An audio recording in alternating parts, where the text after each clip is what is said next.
Chapter 128, Forest Fight. The four bodyguards immediately split up, and two people began to charge at Jian Chen with their saint weapons raised. They quickly entered the battle, and began to attack Jian Chen together with the peak Saint Master strength middle-aged man. The bodyguards that had just joined were the troops' only two primary Saint Masters. With their entry, the pressure on Jian Chen immediately increased by a lot. However, with just his profound steps and his fast sword, he was still evenly matched with the three Saint Masters, and showed no signs of being at a disadvantage. The youth also felt a trace of fear. Under the protection of the other two peak Great Saint bodyguards, he quickly left the area. His figure soon disappeared without a trace. Although Jian Chen sensed the youth's departure, he didn't try to chase after him. The three Saint Master bodyguards in front of him definitely wouldn't allow him to leave and harm the young master of the Tianxiong clan. Jian Chen fought an intense battle against those three Tianxiong clan bodyguards in the forest. A lot of the surrounding fauna was affected by the battle, and soon, the entire area had become a mess. Quite a few thick and sturdy trees had even been cut in half. Once again dodging the large sword swinging toward him from the side, Jian Chen launched a fierce attack at the primary Saint Master, preparing to break through him. As the sound of the sword splitting the air rang out, Jian Chen's light-wind sword suddenly turned into a blur as it quickly pierced toward the primary Saint Master in the form of countless blades. This forced the man to panic, and caused him to have no time to reform his defense. Eventually, Jian Chen managed to form holes in the man's defense. Taking advantage of one of these holes, the light-wind sword abruptly trembled as a silver flash of lightning pierced forward at a speed that was somewhat faster than before. Before the primary Saint Master could even react, the light-wind sword had buried itself deep into the man's throat, the blood-soaked point poking out from the other side of the neck. Hail! Seeing the man be stabbed through the throat, the other two people's expressions suddenly changed as they shouted out in a tone mixed with grief. Jian Chen's arm didn't pause at all. Immediately after the light-wind sword pierced through the man's throat, he pulled it right out, and instantly shifted his attention to the other two. His body flickered as he silently appeared in front of the primary Saint Master without a trace, just like a demon. The light-wind sword once again flashed like silver lightning as it was thrust forward. The middle-aged man's expression completely changed. He immediately lifted his saint weapon and held it in front of his throat when he saw the light-wind sword heading towards him. Suddenly, the speeding light-wind sword dropped downward, seemingly evading the large sword protecting the man's body, and began to pierce toward the man at a sharp incline from below his saint weapon. The middle-aged man was unable to react at all to the light-wind sword's sudden change. Eventually, his eyes were filled with disbelief as the sword deeply pierced through his throat. At that moment, a biting cold wind blew past behind Jian Chen. A large, 3-inch wide, two-handed sword slashed through the air with a powerful amount of saint force. Before it even reached Jian Chen, the wind pressure generated from it had already caused Jian Chen's clothes to stick tightly against his back. Feeling that chilly wind, Jian Chen immediately pulled out his sword from the man's throat, and turned around to guard his front with his sword, without any hesitation. Clang! The large two-handed sword containing the powerful saint force fiercely collided with the light-wind sword. The amount of energy it generated forced Jian Chen back a few steps. After sending Jian Chen backward with attack after attack, the middle-aged man's gaze shifted to the bodyguard that had already been pierced through the throat by Jian Chen. The crimson blood was currently surging outward like a fountain from the throat. As life began to gradually fade from his eyes, his expression was still frozen in disbelief. A moment later, his entire body slowly collapsed to the ground. With reddening eyes, the man glared at Jian Chen fiercely like a bloodthirsty, ferocious beast. He exploded in anger. Even if I die today, I have to kill and behead you as revenge for my brothers. Powerful saint force began to gather on the large sword in the middle-aged man's hands. He raised the sword tip up, and with a heavy push of his feet off the ground, he quickly charged at Jian Chen. Jian Chen's gaze hardened as he locked onto the middle-aged man. His grip on the light-wind sword couldn't help but tighten. He had already seen the middle-aged man's plans to kill him. Faced with this peak Saint Master that was unafraid of death, Jian Shen was faced with some trouble. After all, his current strength was only at the middle great saint level. The difference between that and a peak saint master was still a pretty large gap. The layer of thick, hazy white light that surrounded the blade was evidently more dense than it had been before. Heavy yet penetrating sword chi was faintly released from the light wind sword. Just as the middle-aged man was about to charge forward, Jian Chen's right shoulder suddenly jolted, and the light wind sword in his hand split the air as it pierced outward. The needle-thin, silver-colored sword chi was shot out from the sword point, and sped toward the middle-aged man at a speed that made it hard to track with the naked eye. Seeing this slender yet dense amount of sword chi, the middle-aged man didn't dare to be careless. The sword flew at him so quickly that he didn't have time to dodge, so without any better options, the man could only release all of the saint force he had left into his sword as he swung it downwards. The moment the man's giant two-handed sword made contact with Jian Chen's sword chi-enhanced sword, the two-handed sword easily scattered apart the sword chi after some minor obstructions. At the same time, Jian Chen suddenly moved toward the man a few meters in front of him in a way that made him resemble a blur with his light wind sword ready to attack. The middle-aged man immediately retracted the large sword to block Jian Chen's attack. Afterward, the two began to fight intensely once more. In his previous world, Jian Chen's swordplay had already reached the pinnacle, and even though this middle-aged man was stronger than him, the man's understanding of the ways of the sword was merely a drop in a bucket compared to him. His sword was at a speed thought to be inconceivable, and the way he used it had already reached a level of perfection. Against the stronger, middle-aged man, he would not be able to go against Jian Chen's sword for much longer since his defense wouldn't be able to keep up. Jian Chen began to attack every part of the man's body with quick precision. Using his light wind sword, it was already like a blur that was impossible to see the blade move. And with it, Jian Chen continued to quickly attack the man to the point where resisting was becoming a challenging task. In addition, every attack the light wind sword made was fatal. This forced the middle-aged man to lose his chances of heavily injuring Jian Chen at the stake of getting wounded himself. At the moment, the middle-aged man extremely regretted his actions. At the same time, he bitterly hated the Tianxiong clan's young master. Originally, this journey had been completely incident-free. Unfortunately, this young master of the Tianxiong clan who didn't know the difference between heaven and earth had purposely decided to provoke this fiend in front of him. Innocently getting into some trouble was fine, but in the end, it had harmed them to the point where two of the brothers he'd known for dozens of years had died. In addition, he himself was now stuck in a dangerous situation. He most likely wouldn't even have a chance to live after today. For a while, the two people fought like flashes of lightning. Eventually, the middle-aged man was unable to block in time, and Jian Chen's viper-like light wind sword stabbed him in the heart. Chapter 129. Trouble at the door. Looking at the sword piercing towards his heart with sluggish eyes, the middle-aged man couldn't believe what he was seeing. Being defeated by a brat barely past the age of 20 years old with a strength that wasn't even at the peak great saint level, was truly humiliating. Because of the arrogant talk of the Tianxiong clan's young master, his 50 years of cultivation had been laid to waste by a 20-year-old youth. Out in the middle of nowhere, his life was destroyed in a single moment. Just thinking about this fact made the man nearly cry out with grief. As his life essence slowly escaped from him, the man's bright and clear eyes slowly clouded over and rolled back into his skull as his sturdy body fell to the ground. Jian Chen slowly retracted his light wind sword. Blood flowed down the blade as if it were alive, slowly gathering at the tip before falling to the ground, drop by drop. After a few battles, the uneven dirt ground had become wet with blood. Jian Chen slowly caught his breath.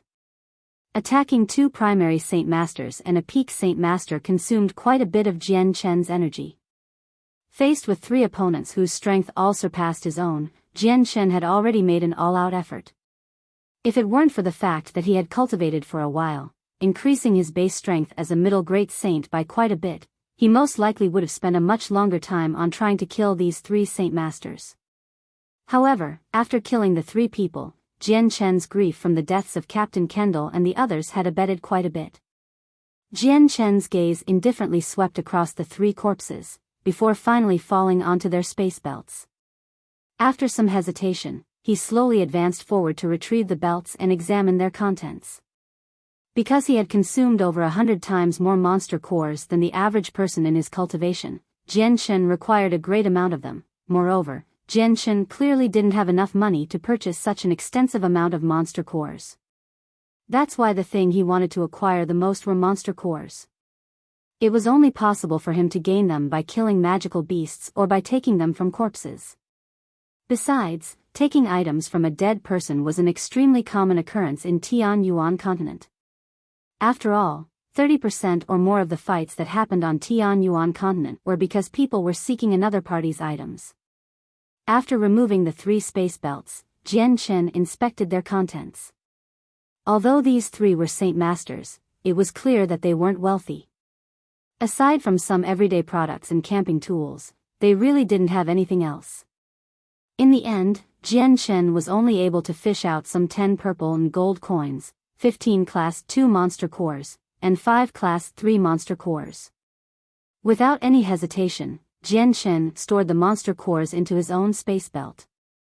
His gaze shifted back to the 10 purple and gold coins and he hesitated for a bit before finally taking those as well.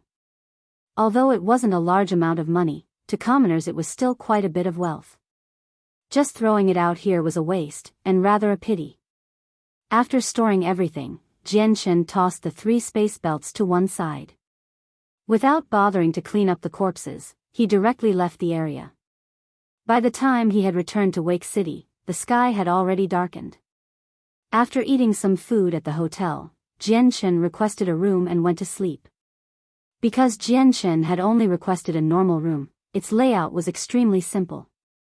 It had a single wooden table, a few chairs, and a bed. Aside from these, there was nothing else present. However, the place was extremely neat and tidy, one could even say it was completely spotless. That night, the shining full moon suspended high up in the sky emitted bright rays of silver moonlight, filling the entire pitch-black sky with a faint silver color. Even the scattered, thin clouds could be seen clearly. Jian Chen moved his chair to the window side and sat there with his head raised. He looked up at that round moon emitting a bright glow while deep in thought. Perhaps it was more appropriate to say that he was in a sluggish daze. Jian Chen was constantly recalling the past 2 days in his mind. The Flame Mercenary Group had been hunted down by the Class 5 magical beast Golden Fur Tiger King, and eventually, the members had sacrificed their lives to hold the beast back, shielding Jian Chen so that he could flee. Although 2 days had already passed, and the grief from the deaths of the Flame Mercenaries had faded quite a bit, Jian Chen was still unable to forget the scene. That scenario had been branded deeply into the depths of his soul, and he would most likely never forget it for the rest of his life. It could be said that he and the Flame Mercenaries were strangers that had come together by chance. Although during the past few days, everyone's relationships had grown quite close, they had chosen to die for the sake of covering for Jian Chen and letting him flee. Although there were also some selfish motives for this, they all understood that faced by the pursuit of the Golden Fur Tiger King, they had absolutely no way of running away. Despite knowing this, their actions had still impacted Jian Chen's heart by quite a lot. Captain Kendall, what is your greatest wish? My greatest wish is to make the Flame Mercenary Group become the #1 mercenary group in the continent. A scene appeared in Jian Chen's mind as he sat next to the window. His originally lifeless eyes gradually recovered their vigor, tightly clenching his fists as he murmured, Captain Kendall, you were the strongest one in the Flame Mercenary Group. I had never imagined that back then, you'd be the first to depart. During these past few days, you were always the one that had cared for me the most. Now that you're gone, your life's greatest wish can no longer become true. In that case, let me make your wish come true in your stead. I, Jian Chen, swear that I will spend my life trying my utmost to make the Flame Mercenary Group the #1 mercenary group in the Tianyuan continent. Jian Chen said resolutely. Jian Chen untied the space belt that Captain Kendall had given him. He stared at the belt in his hand in a trance as the memories of the words that Kendall had imparted to him when handing him this belt replayed in his mind. Jian Chen, don't refuse. If we can't leave this forest alive, then our families will all be under your care. If we all die here, then their lives will become incomparably painful. Whether or not my parents, my wife, and even my one child will be able to live through the days after my death will all depend on you." Jian Shen let out a long breath. He suddenly felt extremely guilty. Captain Kendall had given this space belt to him before his death, entrusting Jian Shen with his family's well-being. However, even now, Jian Shen still didn't know what the names of those in Captain Kendall's family were, or even where they lived. How was he supposed to act? Just then, Jian Shen's heart suddenly became filled with worry.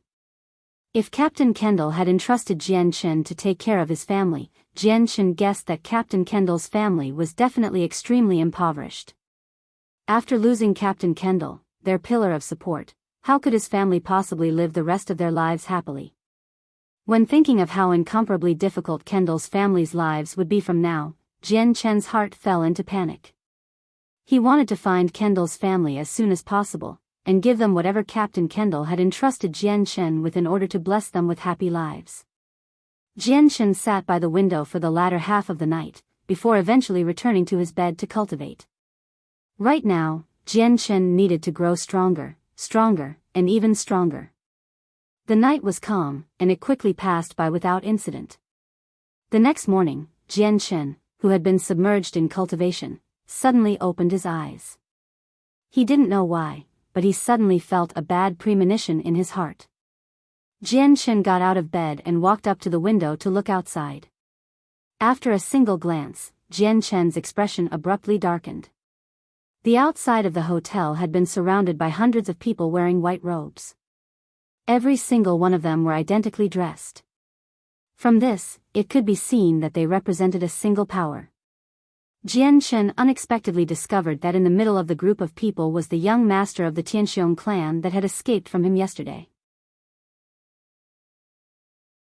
Chapter 130. Trapped in the restaurant. Seeing the group of people outside the restaurant, Jian Shen's expression immediately hardened. Since the moment he saw the young master of the Tianxiong clan standing in the middle, he had already guessed that the reason these people had gathered here so early in the morning was because of him. After all, yesterday he had not only committed an offense against the Tianxiong clan's young master, but also killed 3 of the clan's strong bodyguards. In short, he had already earned the hatred of the Tianxiong clan yesterday. After all, Peak Saint Masters still counted as very good hands in a remote place like Wake City. No matter in which clan in Wake City one was, Peak Saint Masters all had pretty high positions. If a clan lost a Peak Saint Master, as well as 2 primary Saint Masters, for no reason and didn't regain face, the clan's military power in the city would undoubtedly decrease by quite a lot. This was extremely important to a clan's future. Right now, the entire restaurant had been surrounded by the Tianxiong clan. Wanting to leave here without anyone knowing was impossible. Jian Shen could only helplessly leave his room and walk toward the main entrance of the restaurant. Although he was getting closer to his doom, and the opposite party had hundreds of people as well as some strong experts, there wasn't a single trace of panic or concern in Jian Shen's expression. He looked just as calm as he normally did. When Jian Shen walked downstairs and arrived at the restaurant's lower floor, he discovered that there were already many people gathered there. It was currently the peak hours of breakfast, and all of the tables in the lobby were filled with bowls and dishes emitting the fragrant aroma of meat. However, not a single person was sitting at those tables and enjoying the bountiful breakfast. Instead, they were all swearing as they stood up from their seats and slowly began to walk outside the door with indignant expressions. That Tianxiong clan is too damn arrogant. I was happily eating here before they suddenly commanded all of us to leave. Whatever random crap you guys do has nothing to do with us. We're just eating our own meals, it's not like we'd hinder you. That's right, that Tianxiong clan really thinks of themselves as Wake City's #1 clan. They've become undisciplined and out of control even though they're just a small clan. When they encounter those famous experts in Tian Yuan continent, they'll be eradicated with just a slight stretch of a finger. Most of the people eating in the restaurant were mercenaries. Some of the more short-tempered and braver ones grumbled as they left, but they said their complaints quite softly, as if murmuring to themselves. Not a single person dared to say it out loud. Despite this, the soldiers were all at a certain level of strength, and could hear the murmurs loud and clear. The majority of the few merchants in the restaurant didn't dare to show any signs of dissatisfaction in their expressions. They obediently left their seats and hurriedly walked out of the restaurant. Only the merchants that had certain amounts of strength were left. They all had expressions of extreme dissatisfaction. They were pretty much all foreigners, and although they weren't afraid of the Tianxiong clan, a strong dragon couldn't suppress a snake. It was clear that they wouldn't go against the Tianxiong clan over such a minor thing and stir up more trouble for themselves. Thus, they eventually all walked out of the restaurant as well. There were 4 white-robed middle-aged men guarding the restaurant entrance. Their powerful, electric-like gazes unceasingly scanned the people leaving. Although they had also heard a few of the mercenaries curse the Tianxiong clan in dissatisfaction, they didn't dare to say a single word, and acted as if they hadn't heard the curses. Quite a few of the mercenaries in the restaurant were foreigners that had some level of power backing them up, or were a part of a mercenary group. Although the Tianxiong clan proclaimed itself as a leading clan in Wake City, they didn't want to upset any outside powers because some of them were so powerful that even the Tianxiong clan couldn't afford to provoke them. Soon, the restaurant's customers had all left. In such a large restaurant, the only ones remaining were some servants standing there in a daze, at a loss of what to do. The restaurant owner also stood to one side with an expression of concern as he stared unblinkingly at the vacant restaurant. His face revealed the pain that he was unable to voice out. Quite a bit of income had disappeared. At that moment, the only one still in the restaurant aside from the owner and the servants was Jian Chen. Even the customers that had been resting on the upper floor had been forcefully oppressed and brought out by the restaurant servants. Jian Chen sat on a chair with a leisurely expression, staring with interest at the group of Tianxiong clan's people still holding fort outside the restaurant. His expression was completely relaxed. Although Jian Chen seemed to be carefree on the outside, he had actually put up his guard ages ago. After all, this time they had arrived with ill intentions. Moreover, he clearly sensed that there were quite a few powerful experts among these people. At that moment, the young master of the Tianxiong clan that Jian Chen had encountered yesterday in Magical Beast Mountain Range walked into the restaurant with the protection of a large group of people. As soon as he entered the restaurant, the young master's gaze fell onto the sneering Jian Chen sitting on the chair. A sinister look flashed in the young master's eyes. "Brat, I didn't expect that you'd still be here today. Yesterday, I let you off. Today, I'll pull you out from your roots," the young master said with a cold smile. He looked at Jian Chen and said, "What about it, are you scared? Do you regret it now?" The group of Tianxiong clan members standing behind the youth all sharply looked at Jian Chen. Jian Chen lightly snorted in disdain. His gaze swept across the crowd of people standing behind the young master as he said, "Don't tell me that you think this amount of people is enough to scare me? You're being a bit too self-confident." The young master of the Tianxiong clan sneered back as he said, "You're even more arrogant than I thought. However, I can't help but admire your ability to talk big. Even at a moment like this, you still won't admit your mistake or kneel down and beg me for mercy. Could it be that you think you can walk away alive today in front of so many of Tianxiong clan's experts? Furthermore, I brought at least 100 people with me today," the young master said with unrivaled confidence. In his opinion, he would definitely devour Jian Chen today. Jian Chen couldn't help but smile faintly at these words. Just now, he had suddenly discovered that talking with a hedonistic son of rich parents like him, who had never been out in the world, was an extremely amusing thing to do. "Then do you believe me when I say that not only will I leave here today, but I will also break all of your soldiers at the same time?" Jian Chen's tone gradually turned darker as he spoke. Chapter 131, Death Siege, 1. Hearing Jian Chen's haughty words, the young master of the Tianxiong clan couldn't help but laugh. He stared at Jian Chen like he was stupid before sneering in disdain. "Just you alone? Humph, fine then. I'll see for myself if you can escape from this entrapment. Show me how many casualties you can inflict on these Tianxiong clan mercenaries with your abilities." The young master had brought over 100 mercenaries, with at least half of them being of the great saint level. There were also around a dozen saint masters, so he did not believe that this guy would be able to run away from them at all. Without wanting to waste any more breath on such superfluous talk with Jian Shen, the young master waved his hand and commanded, "Charge. I want this arrogant brat to be taught a good lesson." The few mercenaries by the young master's side looked at each other.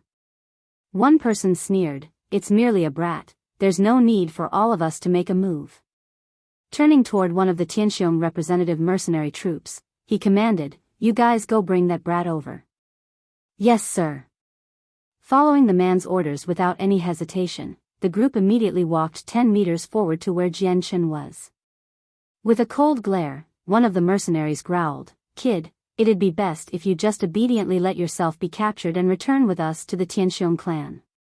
This way you'll suffer less, otherwise, I can guarantee you'll be in for a lot of pain." Jian Shen held his head up high and stood at his original position defiantly. This was a time where he could show off his ability, and the silver light wind sword gradually materialized in his hand. In that instant, the aura around Jian Shen completely changed.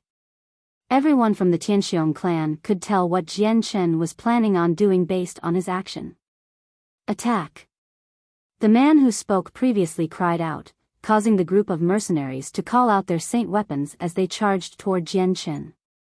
Jian Shen had a look of disdain on his face. To Jian Shen, who could even kill experts of the saint master level, these mere saint users weren't worth even looking at.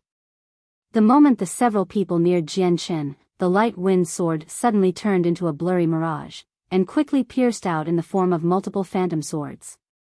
At the same time, the assaulters came to a screeching halt as trickles of blood began to pour from their throats.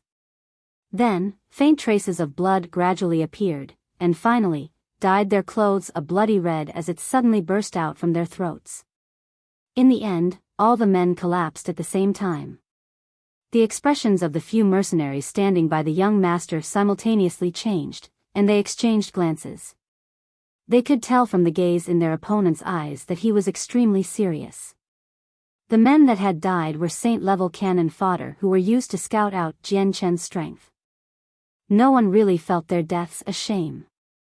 However, when they saw the technique Jian Shen had used to kill the people, their hearts sank. In that moment, they could only see the faint image of his sword.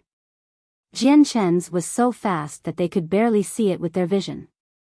In a flash, Jian Shen had killed a group of mercenaries from the Tianxiong clan, immediately dominating over everyone present. Although the restaurant was overflowing with people, it was engulfed in a pin-drop silence. Tianxiong clan's group of mercenaries all looked at Jian Shen in a daze. They hadn't thought that someone as young as Jian Shen could fight against so many people from their clan with ease. He had even dared to kill the hired mercenaries right in front of the Tianxiong clan. This was truly shocking and unexpected. The Tianxiong clan had dominated Wake City for over a dozen years. Although they had clashed with many different mercenaries, they had never fought against someone of Jian Shen's age who had dared to fight by himself. This was a first in the entire history of Wake City.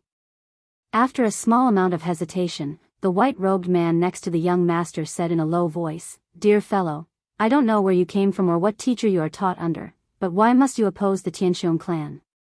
Jian Shen's display of strength at such a young age had revealed him to be a high-leveled expert, and the experts of the Tianxiong clan couldn't even make a guess on who was backing him up. They were all afraid that Jian Shen had the support of someone they couldn't afford to offend. If they did, then it would perhaps bring a great amount of trouble for the Tianxiong clan. It was possible that the Tianxiong clan that had dominated Wake City for so long would be eliminated, just like that. This wasn't a result that any of them were willing to see. Although these mercenaries were employed by the Tianxiong clan and were not really affiliated with them, they weren't treated all that badly. After being employed by the clan for so long, the mercenaries had developed a few feelings for the clan, and none of them had any desire to see it be condemned to extinction over such a small matter. Jian Shen sneered. Thanks to his experience as a traveler in his previous world, he had immediately guessed what the man was trying to get at. "I am a lone traveler, where I come from is no importance to you all. As for who my teacher is, I'm sorry, but up until this day, I have never had a teacher.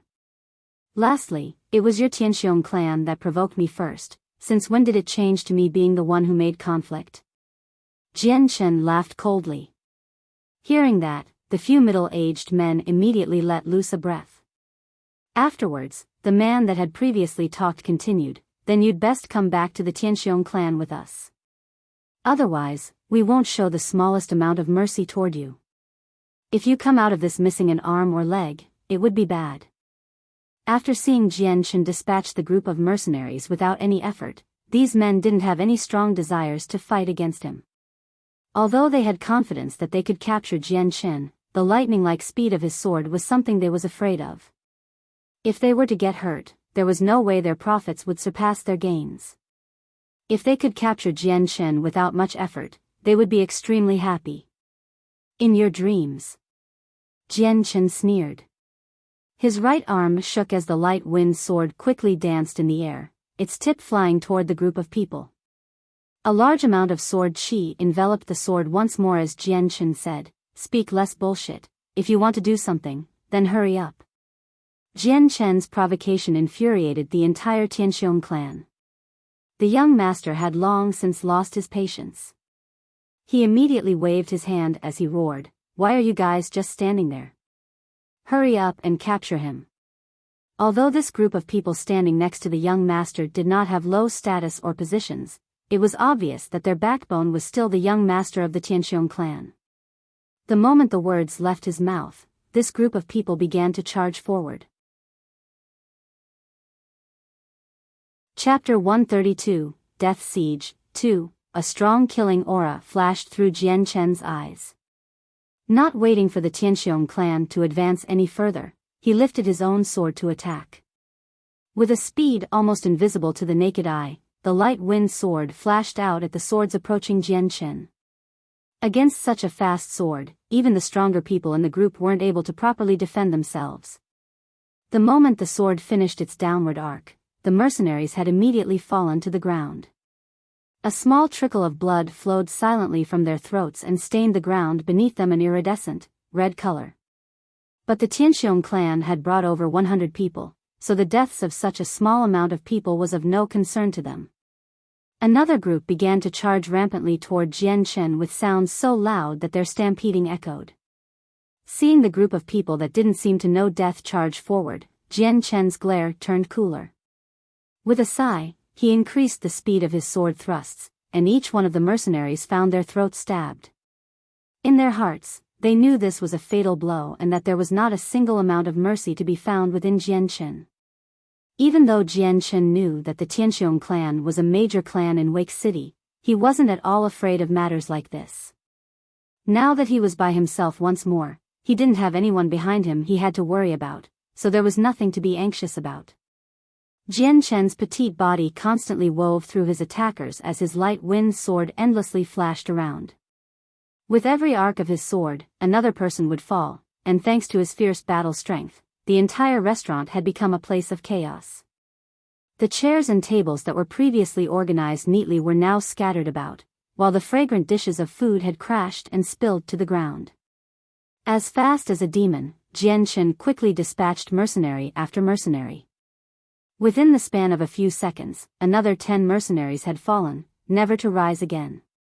It was almost as if Jian Chen had eyes on the back of his head that could observe everything on the battleground. Every single time a mercenary swung his saint weapon, Jian Chen would barely dodge the danger at the critical point. He was a single man facing dozens of people, but even after fighting for some time, he hadn't received any wounds. Even as the mercenaries tried their hardest to slash at him, Jian Chen's clothes didn't even have the slightest tear. Seeing his mercenaries fall to the floor one by one without Jian Chen sustaining any wounds, the young master of the Tianxiong clan scowled with dissatisfaction before cursing, "This group is useless, useless. Everyone here is good for nothing. I didn't know that my father had raised such a useless amount of trash that even a dozen of them couldn't seize a single person." He shook his head, turned to look at the man to his side before barking out, "What are you and your men standing around for? Hurry up and capture him. Once he is taken back to the Tianxiong clan, I will show him my awesomeness." Humph, anyone that's insulted me has never gotten away with it. He won't be an exception. The group of people the young master had yelled at was all the strongest mercenaries. With their statuses, they would definitely be highly respected, even in the Tianxiong clan. After not being given face by the young master as he yelled at them, they couldn't help but feel annoyed.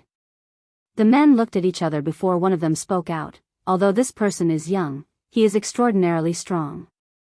His movements and the speed of his sword are incomparably fast. Even if it were us going against him, we would have difficulty as well. Moreover, all of his sword strikes so far have been fatal. If the mercenaries did not die by a sword through their throats, then they died from having their hearts pierced. From this, you can see that this person is not simple at all. Facing him head-on right now would be an unwise decision, and we may even get injured. For now, it would be best to call a few people over for him to waste his saint force over. The moment he uses up all of his saint force, we will strike and win easily. Not bad, I approve of this suggestion. The man's suggestion had been quickly endorsed by the other mercenaries. Although, this would increase the amount of casualties among the Tianxiong clan, the responsibility of that would fall upon the young master himself and not the mercenaries themselves. And since this second-generation master didn't care for them at all, they weren't willing to throw away their lives for him. If it meant throwing away the lives of others to persevere their own lives, they would do it. Following up, another squad of mercenaries entered the restaurant to kill Jian Chen. The people in this group were of the great saint level, so they were stronger than the previous group by a large margin. Jian Chen immediately engaged the great saints in a fierce battle. Against a group who was much stronger than before, Jian Chen's pressure had greatly increased. He would not be able to fight as easily as before. As the fighting grew more and more intense, the entire restaurant became even more ruined. All of the surrounding walls had holes kicked through them, causing the entire restaurant to be on the verge of collapsing. Outside of the restaurant, a large crowd of people had gathered, and were passionately gossiping about the fight that was happening inside. Inside the restaurant. In a brilliant flash of silver, Jian Chen stabbed one of the great saints in the heart, killing him instantly. Stamping on the chest of the man, he sent the body flying backward, creating yet another hole in the walls of the restaurant before the body flew out. The restaurant shuddered violently once more, each sway stronger than the last. Finally, the loud crunching sounds of wood could be heard as it trembled once more. Jian Chen nimbly dodged the blades of 3 saint weapons while looking at the wobbling pillars of the restaurant. Without any hesitation, he pushed the mercenaries away as he escaped from the newly created hole, out onto the streets. Chase after him. Don't let him get away. The moment he saw Jian Chen leave the restaurant, the young master cried out at the mercenaries to chase after him.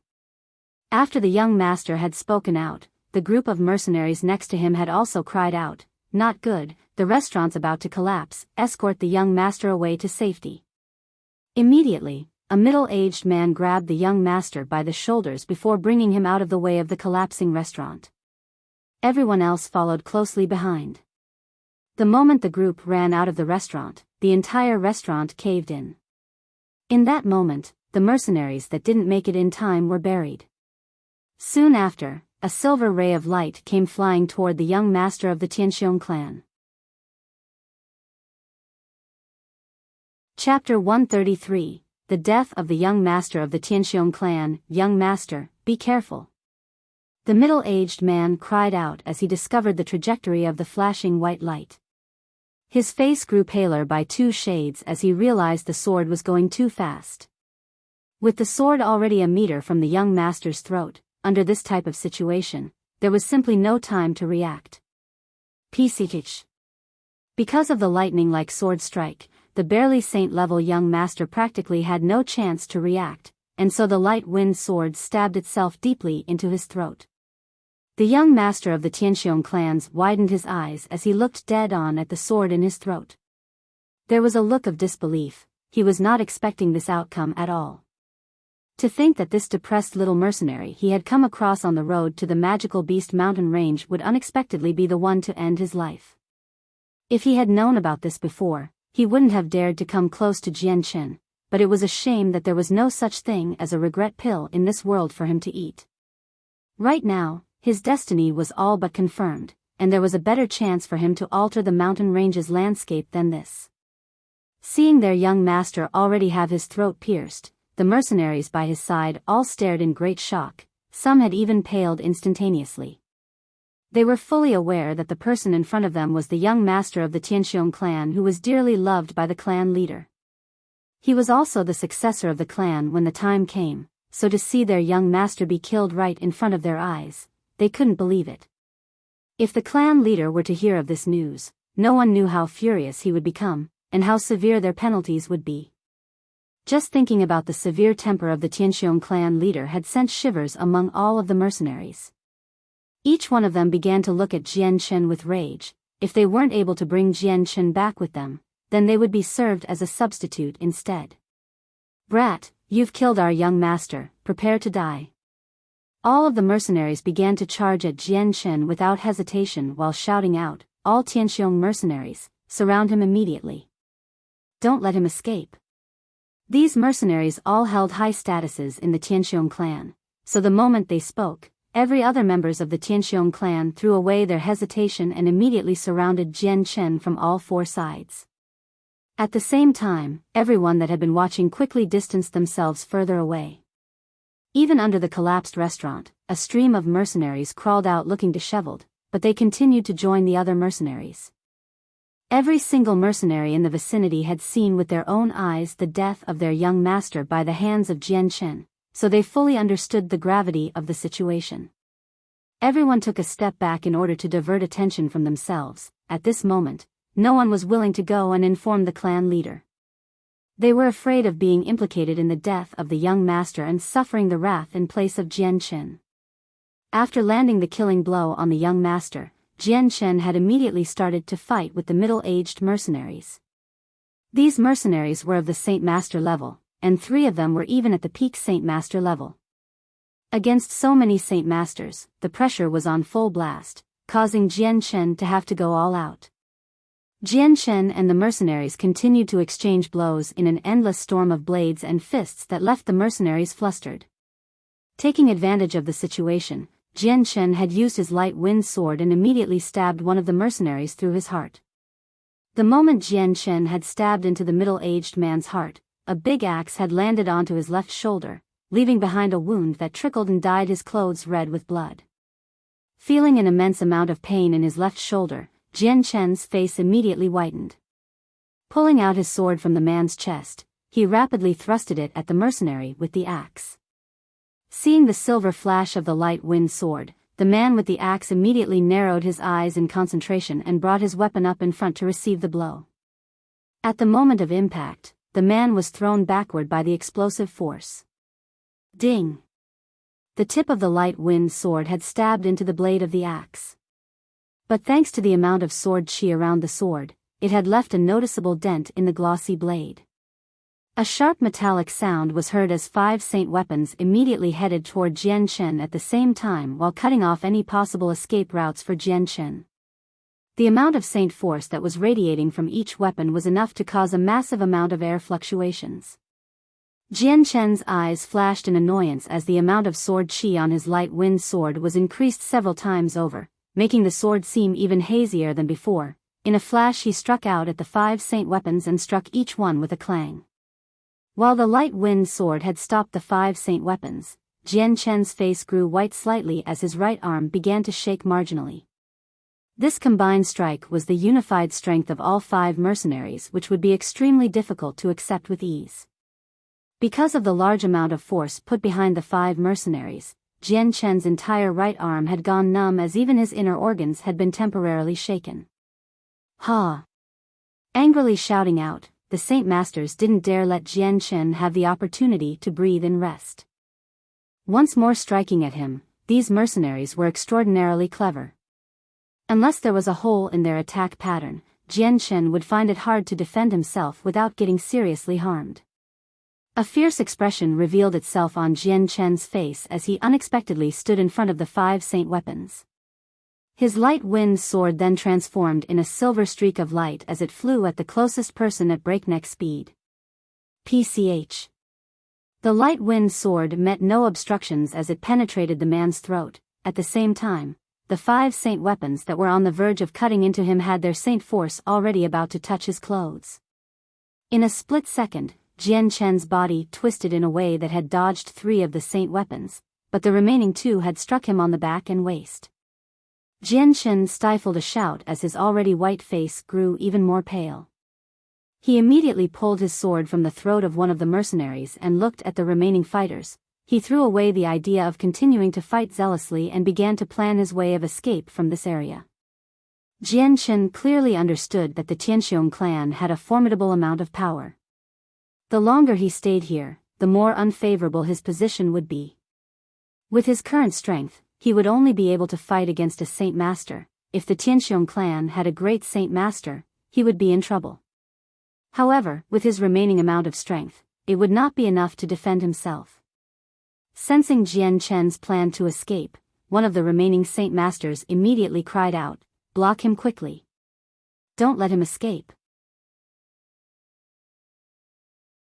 Chapter 134, Wrath of the Tianxiong clan. Sensing that Jian Chen was planning to escape, one of the remaining saint masters immediately cried out, "Block him quickly. Don't let him escape." The vigilant mercenaries surrounding the saint masters and Jian Chen immediately charged forward to block Jian Chen heroically.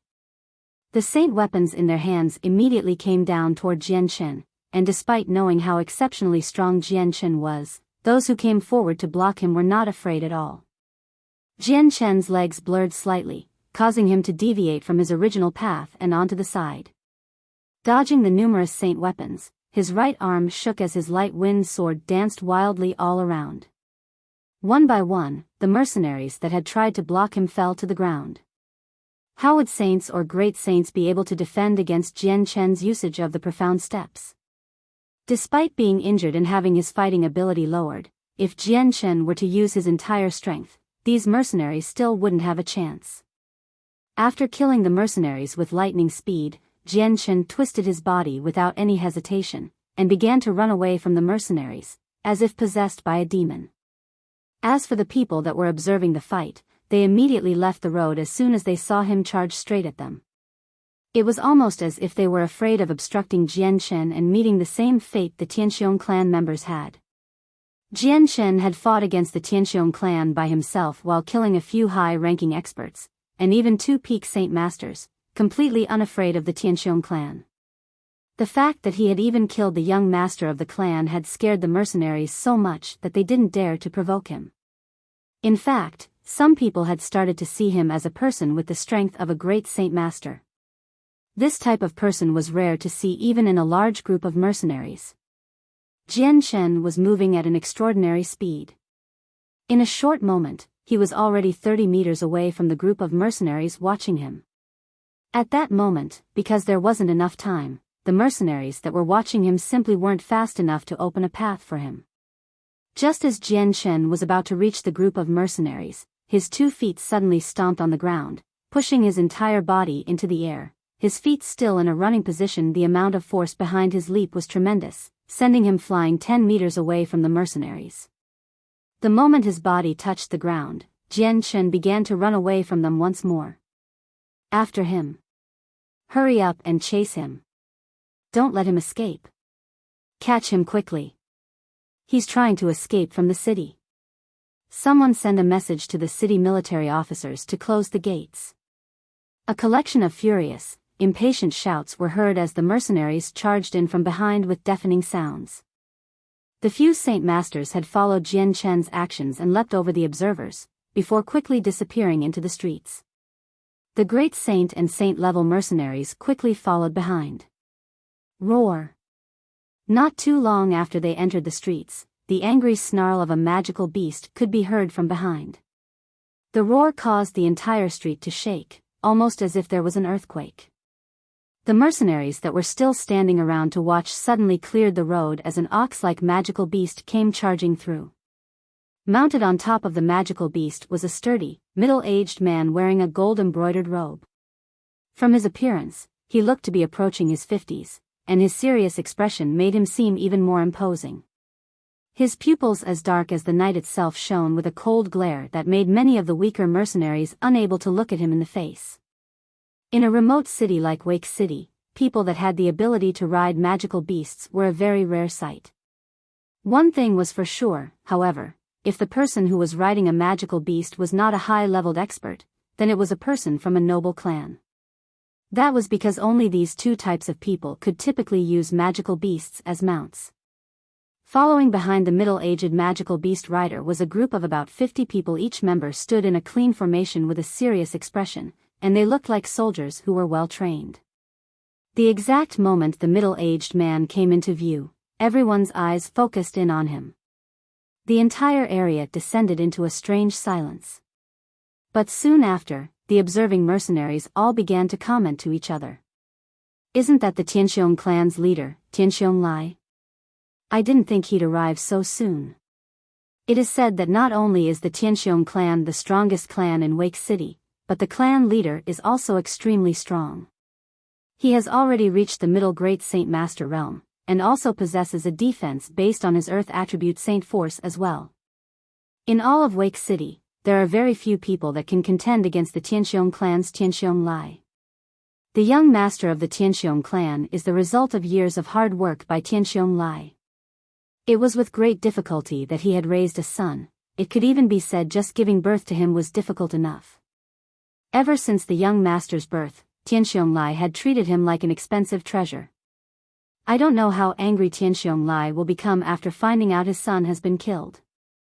His son had been the only candidate for passing on Tianxiong clan's legacy. Tianxiong Lai, who was sitting on the magical beast, stared down at the mercenaries below him with a frosty glare.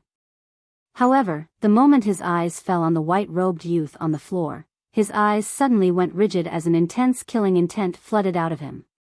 His face began to grow red, even his breathing became laborious, and his facial expression changed to one of disbelief. "Kang Air!" Tianxiong Lai cried out with a slight tremble in his voice. Jumping down from his mount, he ran over to where his son lay with wide eyes. Tianxiong Lai's face paled rapidly as he studied the all-too-familiar face on the ground with a look of utter shock. "Kang Air!" Tianxiong Lai cried out in anguish as he shook the youth's shoulder with both his hands. Feeling the icy body, Tianxiong Lai's heart felt like it had shattered. From his vast amount of experience, he already knew that this person had already stopped breathing and died. "Kang Air! Kang Air!" Tianxiong Lai continued to cry out in sorrow as tears began to flow from his eyes. His clear tears fell from his eyes, slowly flowing down his son's steadfast face, and eventually falling to the ground and breaking. Tianxiong Kang was the sole heir to Tianxiong Lai. Because of an injury to his body, he had long since been rendered unable to have children.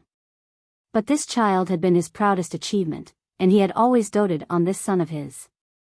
Since it was impossible for him to have children, Tianxiong Kang was the clan's darling treasure. But now that Tianxiong Lai's pride and joy were suddenly killed, his heart had been attacked and crushed in a way that was impossible to describe with words. Tianxiong Lai looked to be around 40 to 50 years old, but that was because of the normal life expectancy of those on the Tianyuan continent, as well as his cultivation. In reality, he was already within his 70s. And with the injuries he had sustained earlier in life, he was utterly incapable of reproducing. Who was it that killed my Kang Air? No matter who it is, I Tianxiong Lai will rip their body apart into 1,000 pieces. Chapter 135. Escape from Wake City. Wake City may have been a third-class city with a small amount of permanent residents, but because of its proximity to the magical Beast Mountain range and the amount of fertile land around them, the amount of people that flowed in and out of the city was at a constant high. There were countless merchants and peddlers trying to sell their wares in the streets of Wake City. Some stores were selling almost anything imaginable, but among all the stores, restaurants held the dominant spot in the industry. Mercenaries and merchants in caravans endlessly walked the streets while gossiping among each other. The clamor in the streets was truly a sign that Wake City was flourishing. However, at this moment, there was a huge disturbance on those same streets. Everyone could only see a youthful figure with blood-soaked clothes come running toward them at breakneck speeds. The appearance of the youth had been noticed by many people on the streets, who all pointed and began to chat with each other. Whoever blocks that person will be heavily rewarded by the Tianxiong clan. At the same time, a thunderous yell came from behind. A few more disheveled figures came running out from behind as they chased after the youth at equally fast speeds. Tianxiong clan, they're from the Tianxiong clan. The Tianxiong clan is the #1 clan in Wake City. I wouldn't dare to provoke the person that has committed an offense against the Tianxiong clan. After hearing the middle-aged man's words, many mercenaries began to whisper to each other. However, not a single person decided to chase after that youth and block his path. That youth was Jian Chen, the one who had easily killed the young master of the Tianxiong clan, as well as a few other mercenaries affiliated with them. Jian Chen hurried on over toward the city gates. Whenever he came across an obstruction, he would quickly fly over it with extreme speed. Despite this, there were still a few Saint Masters that were chasing him closely. However, Jian Chen's use of the profound steps had put him at an advantage, so even though those middle-aged men were stronger than him, they were unable to overtake him. They would at least need to be at the great saint level with a wind-attributed saint force in order to overwhelm him, otherwise, their speed was only enough to barely keep up with Jian Chen's level. Plus, they weren't able to overcome the obstacles as easily as Jian Chen had. Despite being a third-class city, the amount of area Wake City spanned across was still huge. Even if Jian Chen hurried to the city gates as fast as he possibly could, the period would at least take the amount of time it takes for a candle to burn. Having put all his effort into running away, Jian Chen was now breathing quite hard. He had previously just engaged in a fierce battle that consumed quite a bit of his saint force, and now he was even injured. The burden that he felt from running with all his might under his current condition was extremely great. In addition, his body was feeling the intense pain from his wounds every time he moved, so Jian Chen's nerves were being put to the severe test. Up ahead, the gigantic and majestic towers of the city gates blurrily came into view, along with the soldiers on it. Right now, Jian Chen was about 5 kilometers away from the city gates, while the Saint Masters behind him were about 50 meters away from him. Seeing the city gates get closer and closer, Jian Chen's heart couldn't help but relax a bit, although his speed didn't lessen. Jian Chen was aware that with his current strength, there was no way for him to go against the Tianxiong clan, which had an enormous influence over Wake City. Right now, all Jian Chen wanted to do was to escape from Wake City. That way, the amount of danger would decrease drastically. Roar! At this moment, the angry roar of a magical beast came from behind Jian Chen. As the roar dissipated, another angry shout followed soon after. I, Tianxiong Lai, will heavily reward whoever catches that man.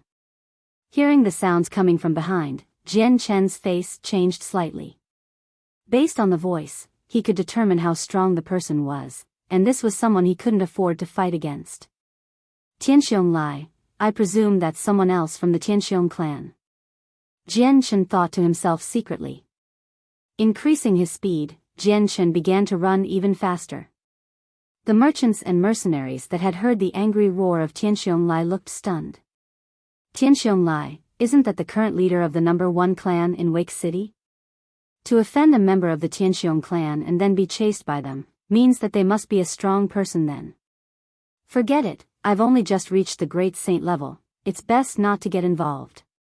The Tianxiong clan is the strongest within the city, if I were to help stop this person, then Tianxiong Lai would definitely reward me handsomely. Perhaps I can even become a friend of the Tianxiong clan. Something like this would be very fortuitous for me. A few of the mercenaries who were familiar with the power structure in Wake City began to talk about the status of Tianxiong Lai. As they talked to each other, a few of the stronger men had started to weigh the benefits of helping out. It was obvious that Tianxiong Lai had quite an amount of prestige in Wake City. The moment he spoke out, many mercenaries had immediately been influenced. Seeing Jian Chen come running toward them, many of the mercenaries had already brought out their saint weapons and walked out to block Jian Chen's path.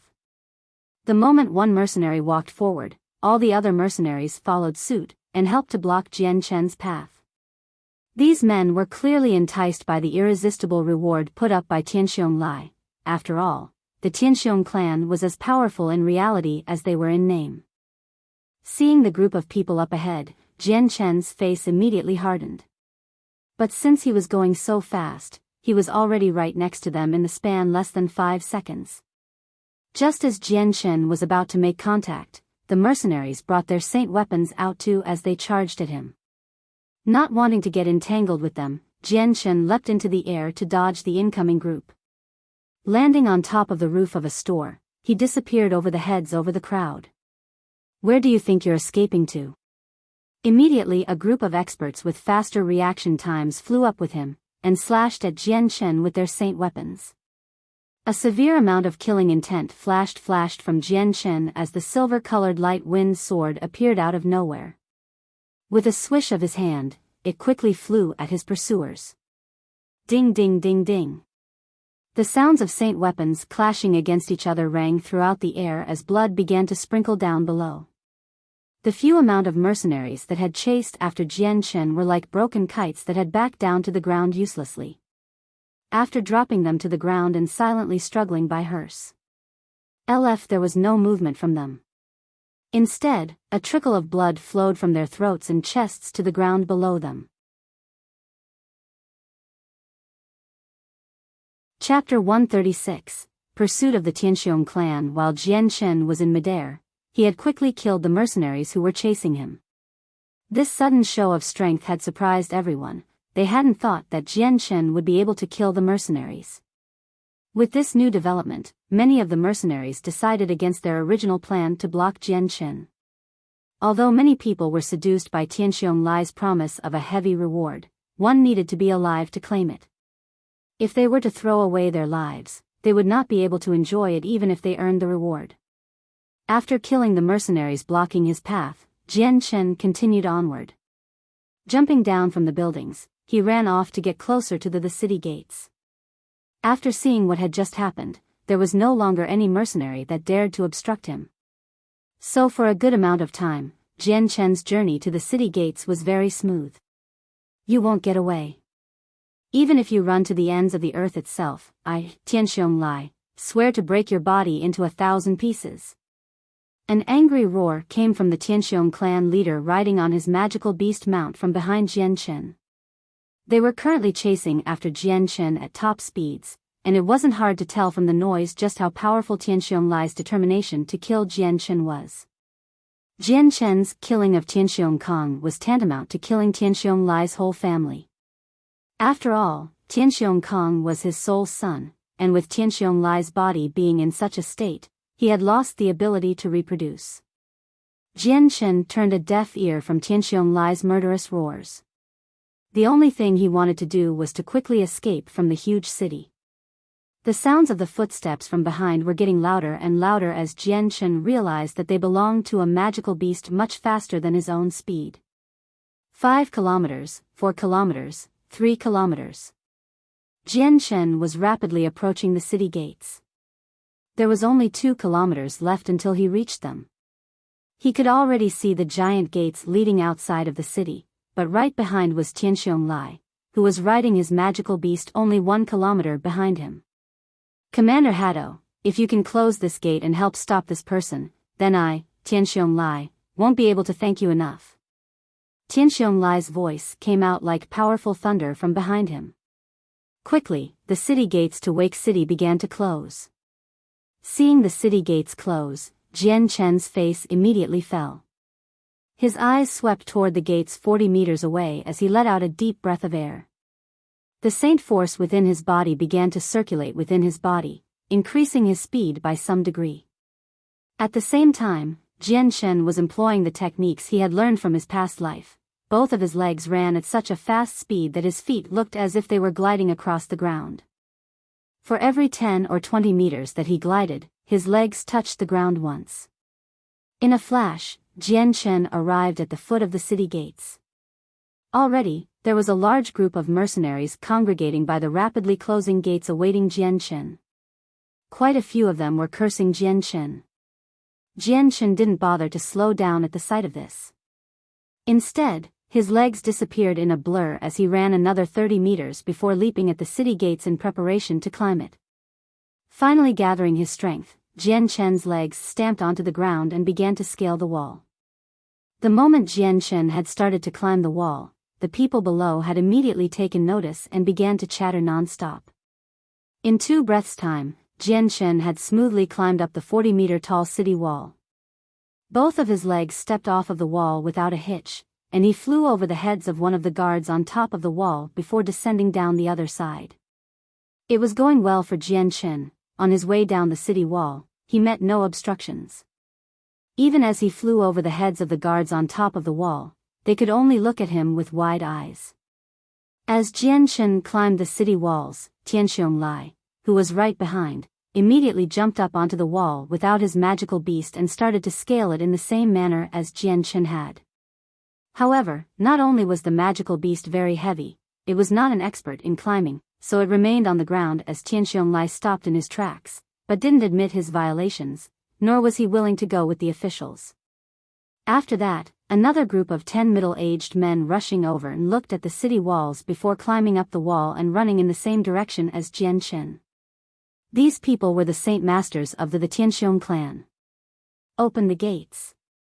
Just as these people flew out from the city, a deep sound came out from behind the gates. Soon after, the closed gates began to slowly creak open. On the wall stood 2 middle-aged men. One of them wore a long white robe, while the other wore black armor. At that moment, the 2 middle-aged men were looking at the group of people currently walking into the distance outside of the city at rapid speeds. When Jian Chen's group disappeared from their lines of sight, the middle-aged man wearing armor looked at the white-robed man next to him and asked, "Commander Haddo, why didn't you hold him back?" The white-robed middle-aged man smiled and said, "He killed Tianxiong Lai's sole son, Tianxiong Kong, and I haven't even had the chance to thank him yet. Why would I stop him?" The armored man paused for a bit, and seemed to have thought of something. He broke into a smile that made it seem like he was taking joy in another's misfortune. Outside the city, the feverish Jian Chen looked back at Tianxiong Lai, who was pursuing him from behind. His face grew heavy as he saw Tianxiong Lai. Although Jian Chen hadn't fought with him yet, he knew that Tianxiong Lai was not an equal opponent. Looking at the area behind him, Jian Chen began to think for a while before biting his lips in frustration and then turned to run toward the direction of the magical beast mountain range. He knew that in this wide open space, there would be no way for him to shake off the determined Tianxiong Lai. The only method for him was to run toward the magical beast mountain range. From there, he would be able to use the complicated forest and terrain to his advantage to escape from him. Seeing the gap between him and Jian Chen shrink further and further, Tianxiong Lai's eyes immediately turned red. He didn't conceal his powerful murderous aura at all as he roared in anger, "You can't run away from me."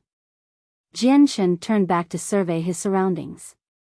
There was only about a 500 m difference between him and Tianxiong Lai. Based on this situation, Tianxiong Lai would most likely catch up with him before he reached Magical Beast Mountain Range. Jian Chen hesitated for a bit before clenching his teeth. The light wind sword suddenly materialized in his right hand. The next moment, Jian Chen's figure, which was rushing forward, suddenly stopped. He then spontaneously charged toward Tianxiong Lai. "Great Saint Master, I want to witness exactly how strong you are."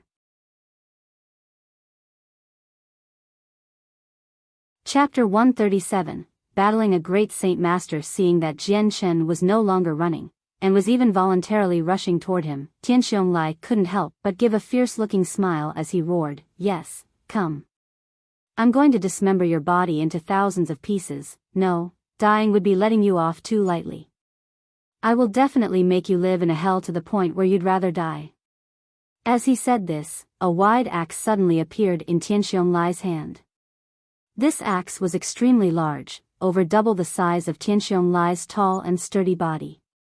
The entire axe had the color and luster of yellow earth, and its sharp edge flashed with a cold, threatening glow.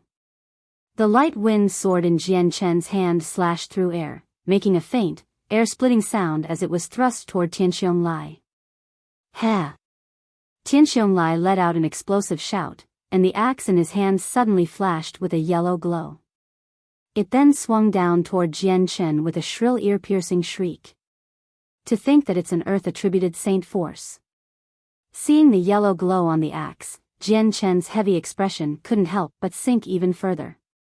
He then immediately retracted his light wind sword to dodge Tianxiong Lai's attack.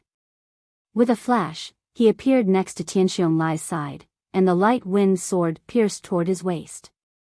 Tianxiong Lai sneered. He suddenly let go of one of the hands gripping the axe, and his palm quickly became surrounded by a layer of yellow light. Just like that, it began to rush to grab Jian Chen's light wind sword. The light wind sword was tightly caught by Tianxiong Lai's right hand, and the sharp sword blade unexpectedly didn't harm him at all.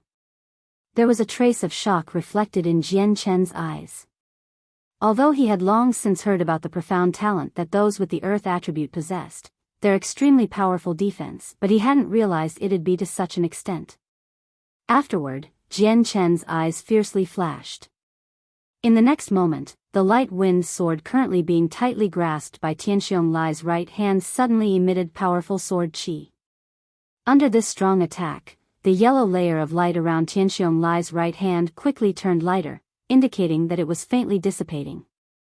Tianxiong Lai quickly released the light wind sword. The moment his hand left the blade, the yellow glow surrounding his hand also disappeared.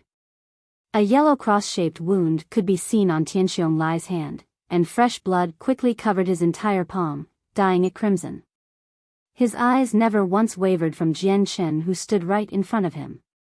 Tianxiong Lai gave an angry growl as he continued to focus on Jian Chen before demanding, "Speak, why did you kill my Kong heir? Who was it that hired you to do it?" Seeing how there was a good 10 feet distance from Tianxiong Lai, Jian Chen lowered his sword a fraction and spoke coldly, "No one told me to do anything, it was your son that provoked me first. If you want to blame anyone, then blame yourself for teaching a child to not know anything besides bragging and causing trouble wherever he goes." Tianxiong Lai's glare froze over at Jian Chen before asking once more, "Was there really no person that told you to kill my son? You need not be afraid of being someone's scapegoat. If you tell me right now, then I'll let you die a quick death. I've already told you. It's up to yourself if you want to believe it or not." Jian Chen replied. Seeing how there was no hint of a lie in Jian Chen's words, Tianxiong Lai couldn't help but believe him. Opening his mouth, he said, "So it seems that it was my fault, I was too lenient on Kong heir, and so Kong heir is dead because of me." As he spoke, Jian Chen could hear the sorrow and regret in Tianxiong Lai's voice. At this moment, a decent distance away, a group of 10 people were approaching rapidly. Seeing the group of people behind Tianxiong Lai, Jian Chen's mood couldn't help but change for the worse. If he couldn't defend himself against someone like Tianxiong Lai, then with another 10 Saint Masters added into the mix, Jian Chen would definitely die here today. While reabsorbing his light wind sword back into his body, Jian Chen's feet immediately stamped against the ground, causing a clump of dirt to fly up. Concentrating the saint force in his body in his hands, he slapped the dirt forward. Immediately, the clump of dirt became a huge dust cloud that flew toward Tianxiong Lai and blocked his vision. Gaining this new opportunity, Jian Chen didn't hesitate. His figure immediately became a blur as he headed toward the magical beast mountain range. Because of the dust cloud, Tianxiong Lai's vision was heavily impacted and could not see around himself at all. In order to avoid a surprise attack by Jian Chen, he immediately leapt backward from the dust cloud area. Although, the moment he saw Jian Chen had instead chosen to run away, he exploded with anger, "You can't escape." Before he had even finished talking, he started to chase after Jian Chen. However, because of this delay, the head start Jian Chen had gave him a few hundred meters of distance. In this current situation, Jian Chen was unable to heal himself using the light saint force. What he needed the most was to run away at full speed to the magical beast mountain range to avoid Tianxiong Lai's wrath. Wake City was only 20 kilometers away from the magical beast mountain range. With Jian Chen running as if his life depended on it, he was already close to the magical beast mountain range. Arriving at the forest, which was by the outskirts of the mountain, he came across a dense part of the forest. Tianxiong Lai, who was still chasing him from behind, could already guess what Jian Chen was planning to do. With some hesitation, he brought out his giant axe that gleamed in the light in his hands. Tianxianglai held his axe above his head before letting out an explosive shout and swinging downward. Then a 2-meter-long Earth attribute Saint Force-colored crescent moon came flying toward Jianchen. Sensing a large amount of energy fluctuating behind him, Jianchen didn't bother to look around and instead ran to the side in an attempt to dodge. The crescent moon-like force of energy had moved past Jianchen's back. This time, Jianchen's good luck had saved him once more. Bang! The Earth Saint Force exploded against a huge rock, letting out a loud sound as a result and scattering the energy in all 4 directions. The stone, which was previously the height of 2 people and 3 meters wide, exploded into multiple fragments that flew everywhere. Several of the fragments that flew from the stone hit Jianchen. Jianchen had tried his best to avoid every single stone fragment that flew at him, but with the sheer amount of them, enough to cover the sky, there were already some sharp rocks that had made it past his defenses. With this unfortunate accident, Jianchen's movement was definitely hindered. "Kid, accept your death." A loud roar came from behind. It was Tianxianglai with his axe up high and a large amount of Saint Force ready to be used. Chapter 138, A Chance to Kill from the Forest. Indiana. A flash, the light wind sword appeared in Jianchen's hand. In the next moment, an overwhelming amount of sword chi began to flow around the sword, causing it to look hazy to everyone. Separating itself from Jianchen's hand, it became a streak of silver light as it flew toward Tianxianglai's axe at unbelievable speeds. Ding! The light wind sword and the axe collided against each other, creating a sound of metal hitting metal. After the attack, the strong amount of sword chi on the light wind sword and the Earth Saint Force on the axe began to dim with each push against each other. A large shockwave had then resulted, spreading out with the 2 weapons acting as the epicenter, pushing Jianchen backward just by the force. The light wind sword was blasted backward before slowly floating to a halt. Stopping 10 meters away from where it used to be, it began to shake violently before another wave of sword chi enveloped the sword and shot forward once more. Whoosh! At this moment, the light wind sword was like it possessed a mind of its own. With a shrill sound as it traveled through the air, it flew toward Tianxianglai without any further delay. Seeing the light wind sword come at his throat, Tianxianglai immediately tilted his neck out of the way. Despite the light wind sword barely missing his neck, the sword chi on the sword had left behind a small trace of a wound on his neck. Jianchen cried out in pity inwardly, to think that he had such a good opportunity and Tianxianglai had unexpectedly dodged it. He wasn't discouraged. Using his spirit to control the light wind sword, he commanded it to fly at Tianxianglai once more. Seeing how the light wind sword was flying by itself in midair, Tianxianglai couldn't but cry out in shock at this inconceivable event. What kind of trick is this, a saint weapon that is being controlled by no one? How can it fly by itself with such a speed? Tianxianglai questioned to himself in amazement. No matter how much he looked at it, he wasn't able to understand it. This was something out his range of knowledge. Once more, under the control of Jianchen, the light wind sword flashed toward Tianxianglai. Tianxianglai shouted loudly as his Earth Saint Force began to emanate from his body before condensing over his body like a type of armor. Raising his saint weapon into the air, he sent it flying down toward the light wind sword.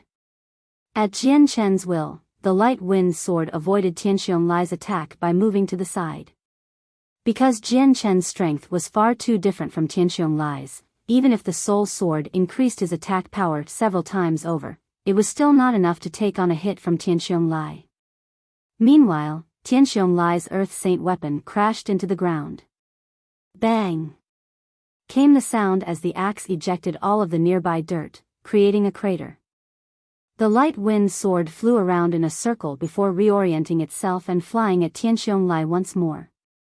Before Tianxianglai could even react, the sharp point of the sword had stabbed into his sturdy body. The incredibly sharp sword chi collided against the incredibly sturdy body of Tianxianglai. As the 2 forces grinded against each other, Tianxianglai's durable body couldn't handle the pressure anymore. The light wind sword bore a hole in his armor and stabbed through into his body. However, just as the light wind sword was about to stab into his skin, the inner saint force within Tianxiong body blocked it. The great Saint Master's saint force then began to force it out of his body. Jian Chen's eyebrows furrowed together as he thought about how difficult Tianxiong was. He didn't think that with such a good opportunity, he still wasn't able to kill him. It would appear that even with the assistance of the soul sword, he was only able to hinder Tianxiong for a moment. Even with good luck, he wouldn't be able to do serious harm, and if he wanted to kill him, it would be easier to scale the heavens. With the soul sword taking up a lot of his spirit, Jian Chen wouldn't be able to last for much longer. Thinking to himself, Jian Chen quickly came to a decision. In a split second, the light wind sword flew back to his hand before disappearing from view. Without further hesitation, Jian Chen began to run toward the magical beast mountain range. The most important matter was that he needed to run away. Because of Tianxiong's strength, defending himself was a difficult task. Right now it was impossible to kill him. It would be for the best to wait until he was stronger and then come back to resolve the issue. Tianxiong stared gloomily at Jian Chen escaping as the earth saint force surrounding him was slowly absorbed back into his body. On his back was a small wound that was slowly dyeing a part of his clothes red. Clan leader. My lord. At that moment, 10 mercenaries came into view behind Tianxiong and stared with shock at the wound on Tianxiong's back. Chase him, you cannot let him escape. Tianxiong shouted before leading the mercenaries forward. Jian Chen had already entered the thick part of the forest in a mad dash. However, his current speed was a lot slower than his original speed. Just breathing was a laborious task now and his face was rapidly paling. With each and every step he took he could feel the various wounds inflicted on him, tormenting his nerves. There was no time for him to find a place to treat his wounds, so he could only focus on running instead of using the light saint force to heal himself. Stopping under a big tree to catch his breath, he turned his head around only to see Tianxiong chasing from behind. Regaining his bearings, Jian Chen once more began to run toward the magical beast mountain range. On the road, Jian Chen had used the trees and tall grass to hide his figure in order to throw off his trackers. In the forest it was a lot easier to hide. The trees and tall grass would throw off any pursuers with ease. Unknown to the both of them, the chase had taken over half the day, meaning it was noon once more. The scorching hot sun was blocked by the cloudy skies, making the area around him look murky and dark. While Tianxiong and his group of mercenaries were trying to track Jian Chen's footprints through the magical beast mountain range, in the end, they had finally lost him. Tianxiong stared angrily at the tall grass around him with a dreadful expression. Immediately taking out a piece of paper from his robes, he said, "Xing Dao, take this warrant back immediately and organize for a group to search the mountain range." "Yes, my lord." One of the males took the warrant from Tianxiong's hand and disappeared from the forest. Chapter 139. Stealth kill. After the mercenary with the warrant left, Tianxiong waved his hand at the others, searched the surrounding area carefully for any traces. "I want to know where he ran off to."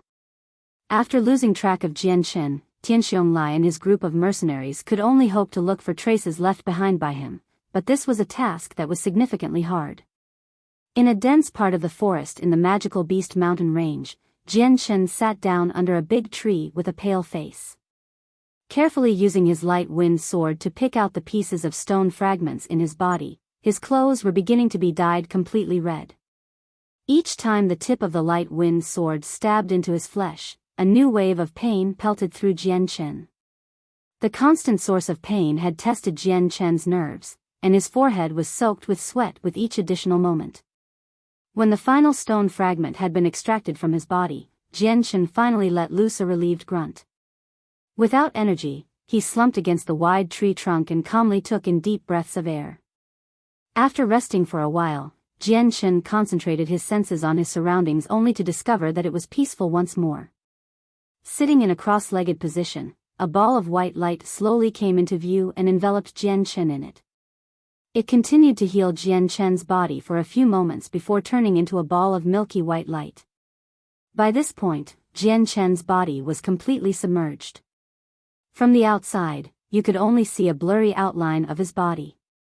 For an hour, Jian Chen continued to stay submerged in that milky glow of white light before it started to gradually dissipate. Not too long afterward, his body could be clearly seen within it. This time, Jian Chen's face no longer had that pale look on it, instead his regular healthy glow was back. The various wounds that used to adorn his body were now completely gone without a single scar left on his body. However, Jian Chen didn't wake out of his stupor just yet. He continued to recollect the lost Saint Force he has used up in his escape. The amount he had used was not small, and the Saint Force within his body had almost been completely depleted. Because of the fact that he was not only in the Magical Beast Mountain range where magical beasts could find him, but Tianxiong's men would be searching the area. So all Jian Chen could do was to try and maintain his body's optimal condition in order to be able to confront any dangers he might come across. Not aware of how much time had elapsed, Jian Chen's body had actually sat in the same position for 6 hours, constantly refilling his Saint Force. Not at any single point in time did his body move, neither did his eyes ever blink open. It was almost like he was a monk that had entered a deep meditation state and had completely lost awareness of the material world around him. At that moment, from behind a tree, a slender python came slithering out noiselessly toward Jian Chen. Coiling around the tree, it paused, before it slowly glided toward him again, and not too long after, it began to stretch its small jaws open. Just as the snake was less than a foot away from him, the cross-legged Jian Chen suddenly opened his eyes. A cold glint appeared in his eyes as the light wind sword appeared in the palm of his right hand and stabbed at the python with an extremely quick speed. PCH.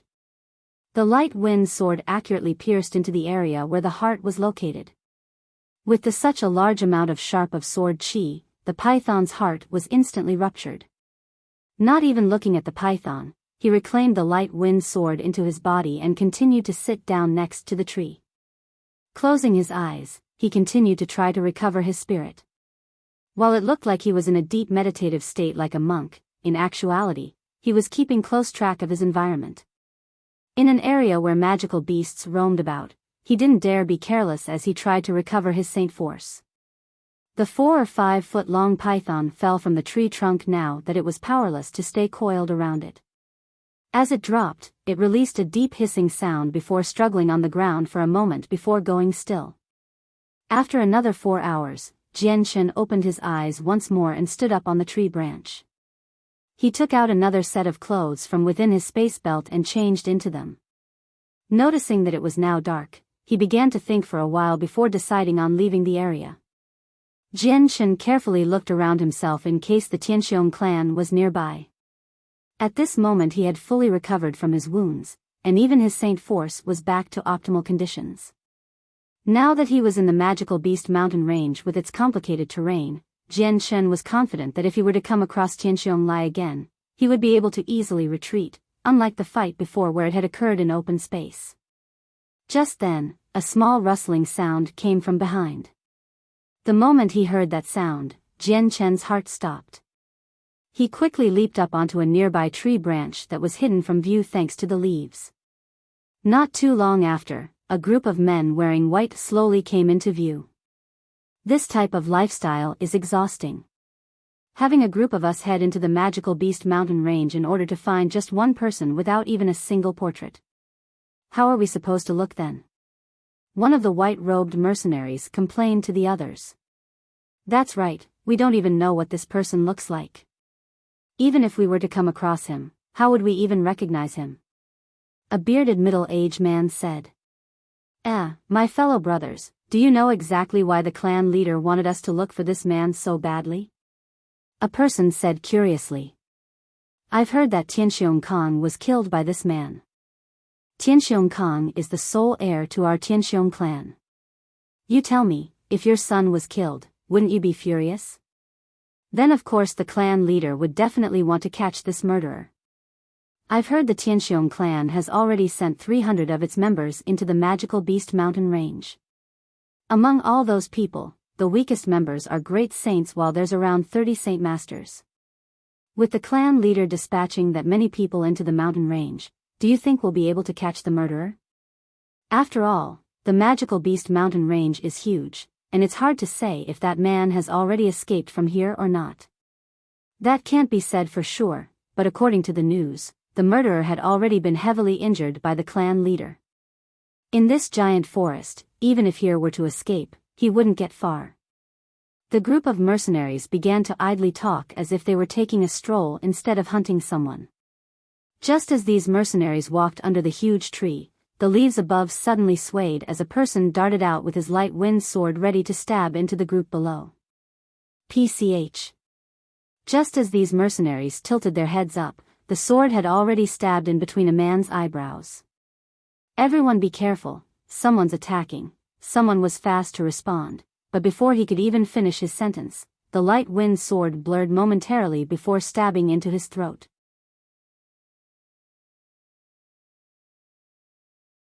Chapter 140. The Tianxiong clans retreat. By that point, the rest of the mercenaries finally overcame their surprise and took out their saint weapons to fight. The sword-wielding swordsman turned himself over in the air and dodged the incoming strikes before gracefully landing on the ground. The sword chi radiating from his sword slowly covered the air around it. It soon also enshrouded the mercenaries within it as well. By the time the sword chi had dissipated, the Tianxiong clan members had all fallen to the ground with a hole in their throats. A trickle of blood leaked from their wounds out onto the earth below. Taking back his sword, Jian Chen calmly looked at the grounded members before saying, "You've given me quite the useful amount of information. 30 saint masters and over 200 great saints, the Tianxiong clan really isn't weak at all. To think that they would send that many people into the Magical Beast Mountain range to find me, it's no wonder they are the #1 clan in Wake City." Jian Chen became silent for a moment before his face slowly started to turn into a smile. "So if you aren't going to let me go, then don't blame me for being fierce. I'll play around with you then."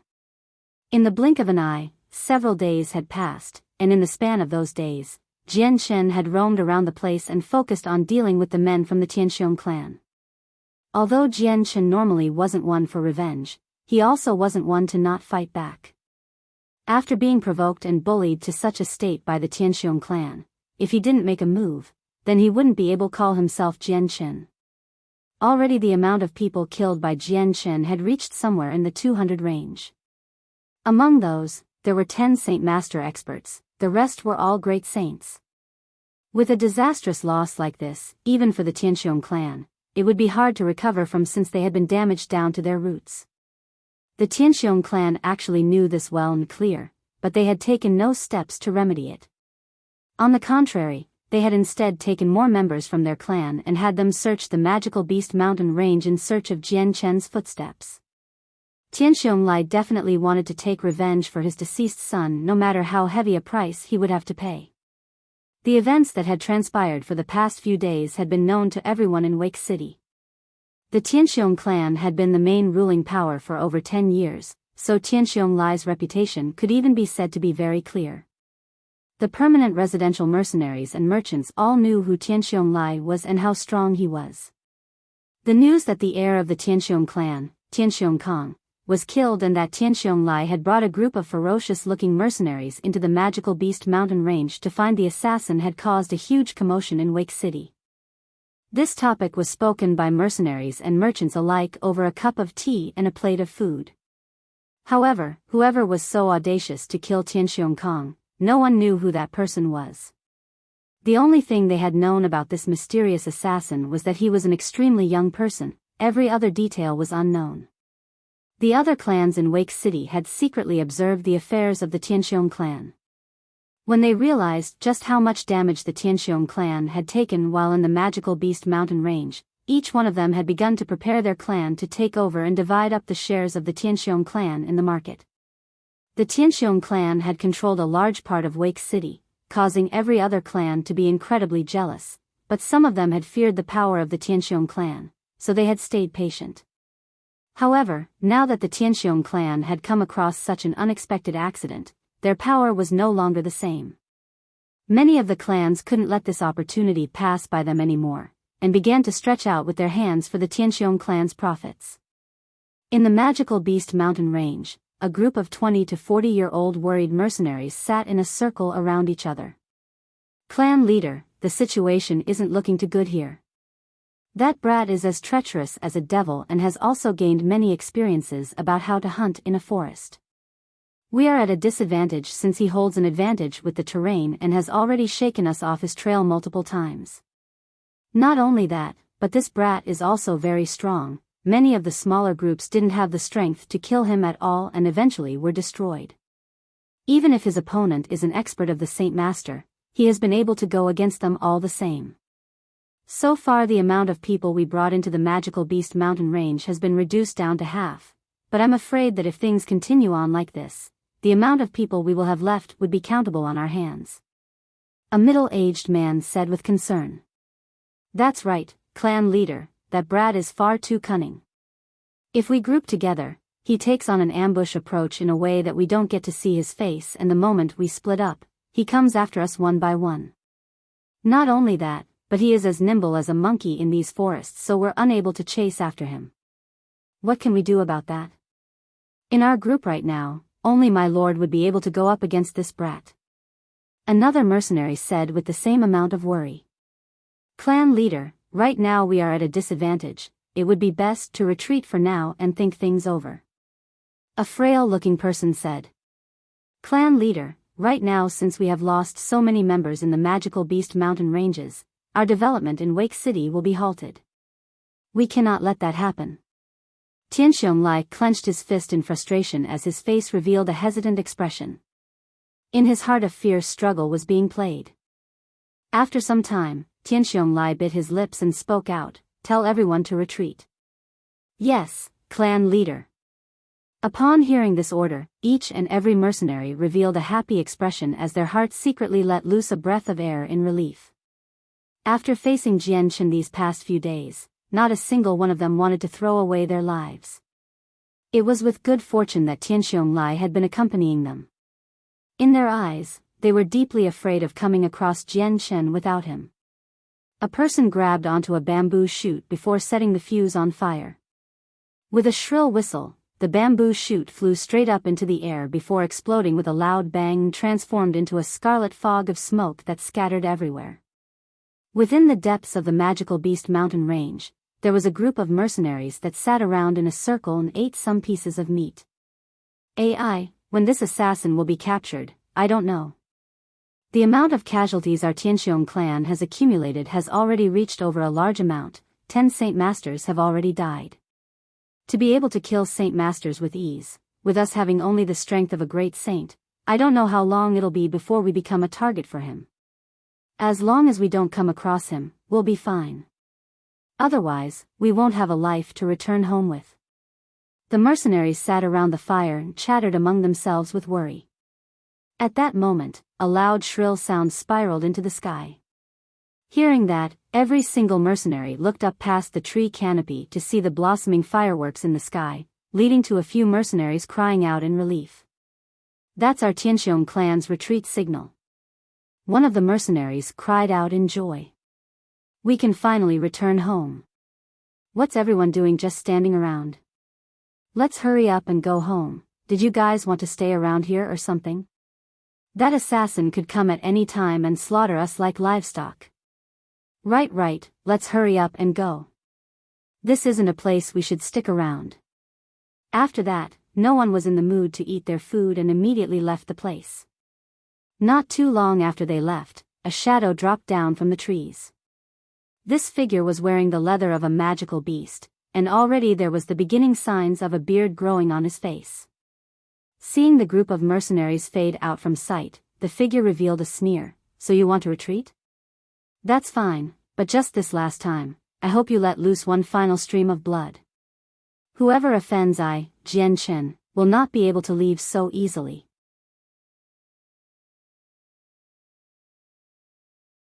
Chapter 141, Where is he? Now that the Tianxiong clan had renounced their search for Jian Chen, they all immediately started to retreat from the Magical Beast mountain range. At the sight of the firework, they all started to move out quickly. However, Jian Chen didn't plan on letting the Tianxiong clan off that easily. Although, There wasn't much he could do against Tianxiong Lai. Against those great saints and saint masters, he could easily make do with them. Although the magical beast mountain range usually made it difficult to find other mercenaries, the Tianxiong clan mercenaries were all wearing white and had the Tianxiong emblem on their robes, so finding them was an easy task. Occasionally, the sounds of battle could be heard in the mountain range. Even as the Tianxiong clan members retreated, many groups still came across Jian Chen and were killed. He had accumulated months of rich experience after living in the magical beast mountain range and could appear and disappear like a ghost with the help of the complicated terrain. His surprise attacks caused his enemies to be unable to defend themselves. Even the times when Jian Chen was discovered by mercenaries, Jian Chen still surprised and killed them in the end with a single strike. Even if Jian Chen was encircled by the experts of the Tianxiong clan, he could rely on his superior speed to escape into the forest without a trace. This had pained the Tianxiong clan greatly since none of them could chase him. Even the middle saint masters were unable to come up with a way to chase him. In half a day, all of the Tianxiong clan had finally gathered together. Seeing that only 100 people remained, Tianxiong Lai was very depressed. In the beginning, they had entered the magical beast mountain range with 1,000 mercenaries. He didn't think that in just a few days' time, they would lose over 400 members. To the Tianxiong clan, this was a serious loss. A serious glint of murderous intent radiated from Tianxiong Lai for a split second as his desire to kill Jian Chen had reached unprecedented levels. Not only did he kill his Kang heir, but he had even caused a tremendous amounts of damage to the Tianxiong clan. Right now Tianxiong Lai wanted to do nothing more than devour Jian Chen's flesh and drink his blood. Seeing the gloomy face on Tianxiong Lai, every mercenary in the vicinity felt a tightness in their throats. No one dared to say a word in case they invoked the wrath of Tianxiong Lai. At this moment, no one dared to say anything that could possibly offend him. "Let's go." Tianxiong Lai waved his hand with a gloomy face. As he led them away from the area, he knew that after experiencing such a loss, it would be very hard to say that the Tianxiong clan was still the #1 clan in Wake City. The remaining Tianxiong mercenaries walked through the forest without any magical beasts daring to attack them. However, an air of depression emanated from this group. They were clearly listless, and their spirits were low. Behind them was a leather-wearing figure that was closely following them nimbly through the trees. He moved in a way that the nearby tall grass barely moved at all, and even though he was no more than 50 meters away from the Tianxiong group, the Tianxiong clan members did not notice him and continued to walk onward. Because of the loud sounds they were making, they were unable to hear the even more minute sounds that their follower was creating. The person behind them was very cautious, using the tall grass to conceal his movements. He quickly followed close by. In a few seconds, he was within 20 meters without being noticed yet. At that moment, the bright and shiny glint of a sword appeared in the man's hands. Still hidden by the grass, the man disappeared into a blur and flew behind the back-most mercenary of the Tianxiong clan. Crossing over the 20 meters dividing him and the group of mercenaries, the man's sword glinted as it swished through the air and stabbed at the very last person in the group.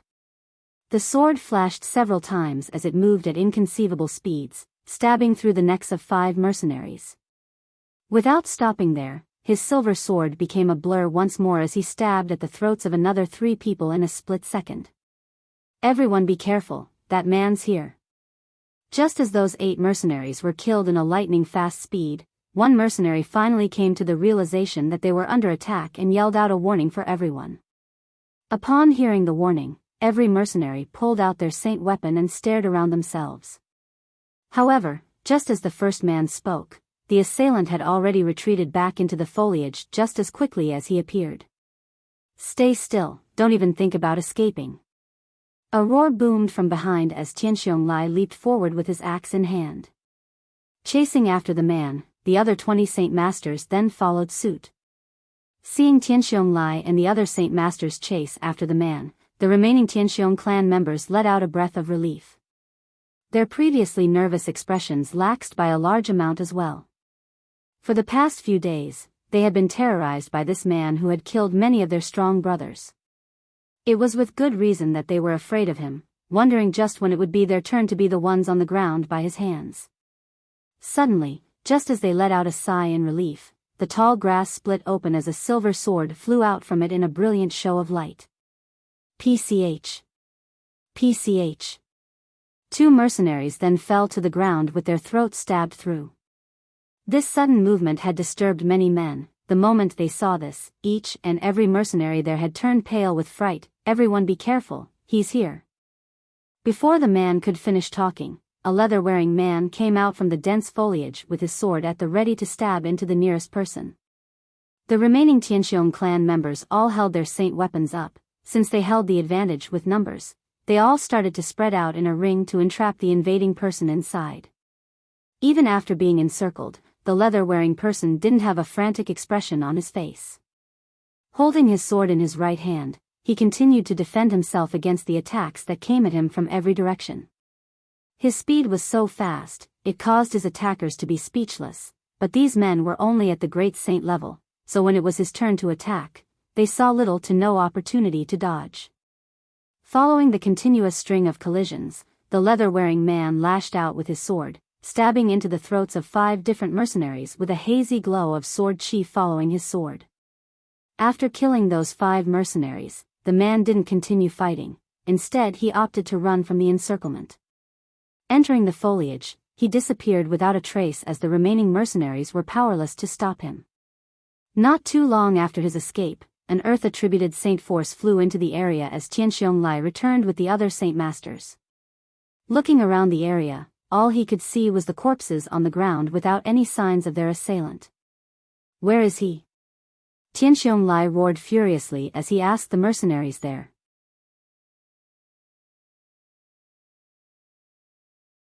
Chapter 142, Tianxiong clan's heavy losses. "He ran out over there."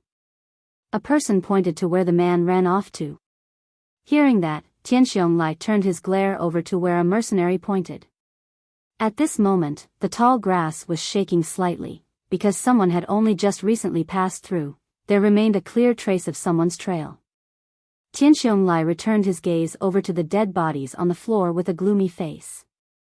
In the brief moment he was gone, another 15 people had died. He was afraid that if things continued on like this, he wouldn't even have 50 people by the time he left the magical beast mountain range. With such heavy losses, there would be no way for the Tianxiong clan to recover from this.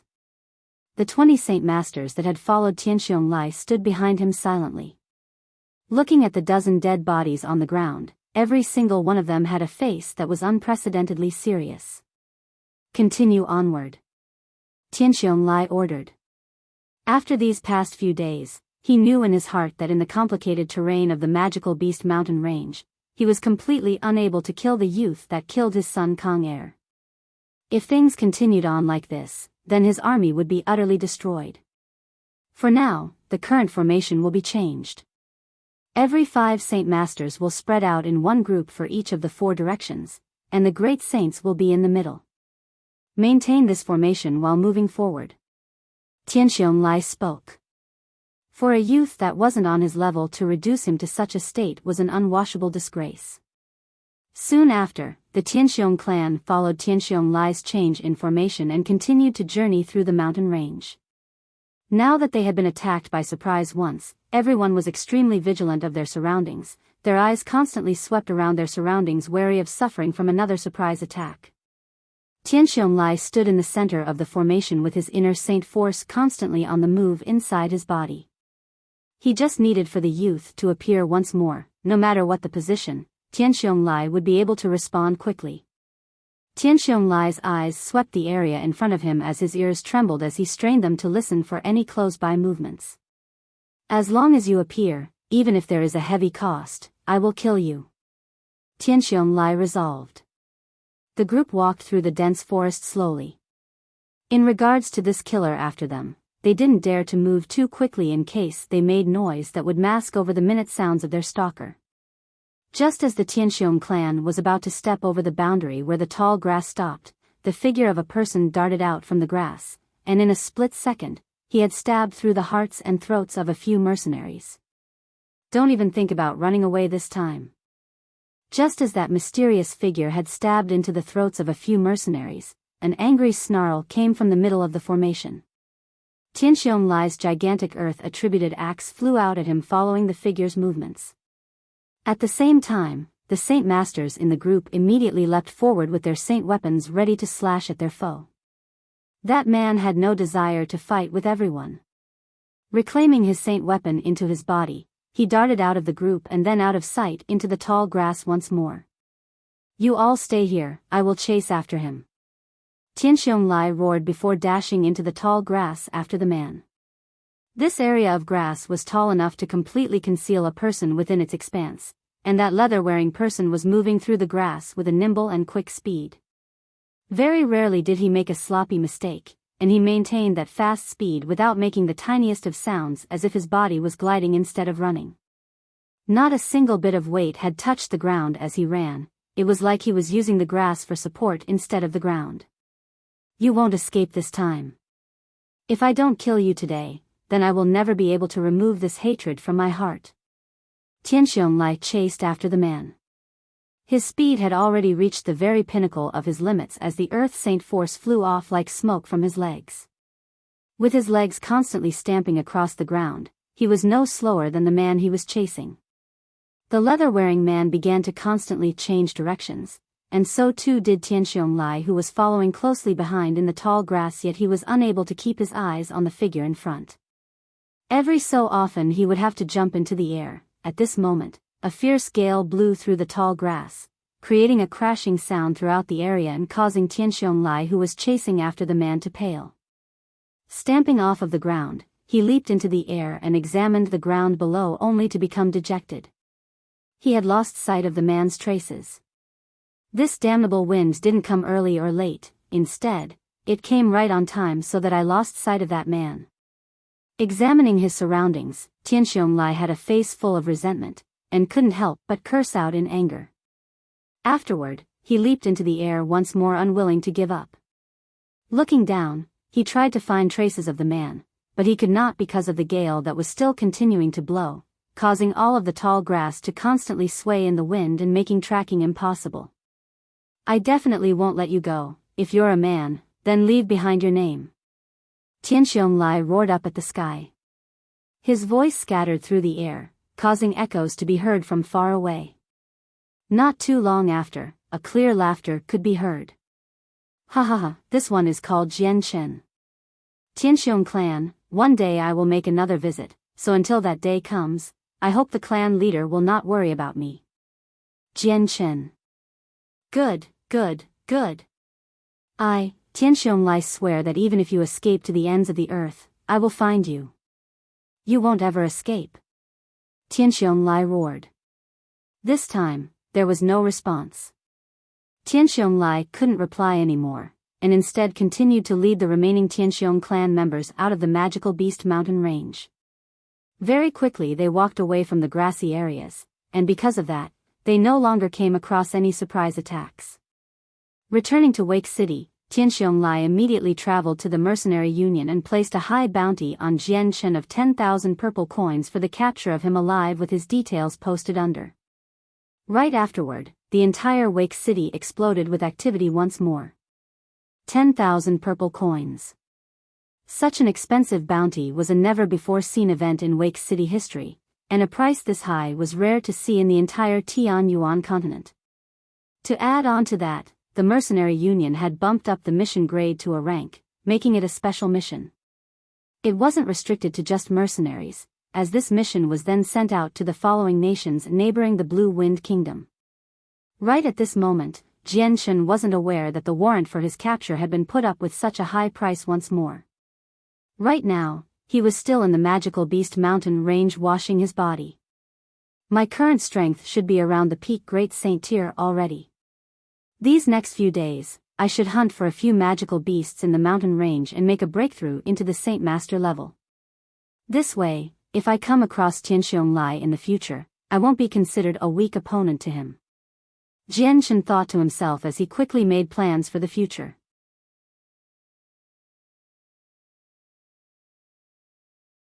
Chapter 143, Tortoise Beast AI.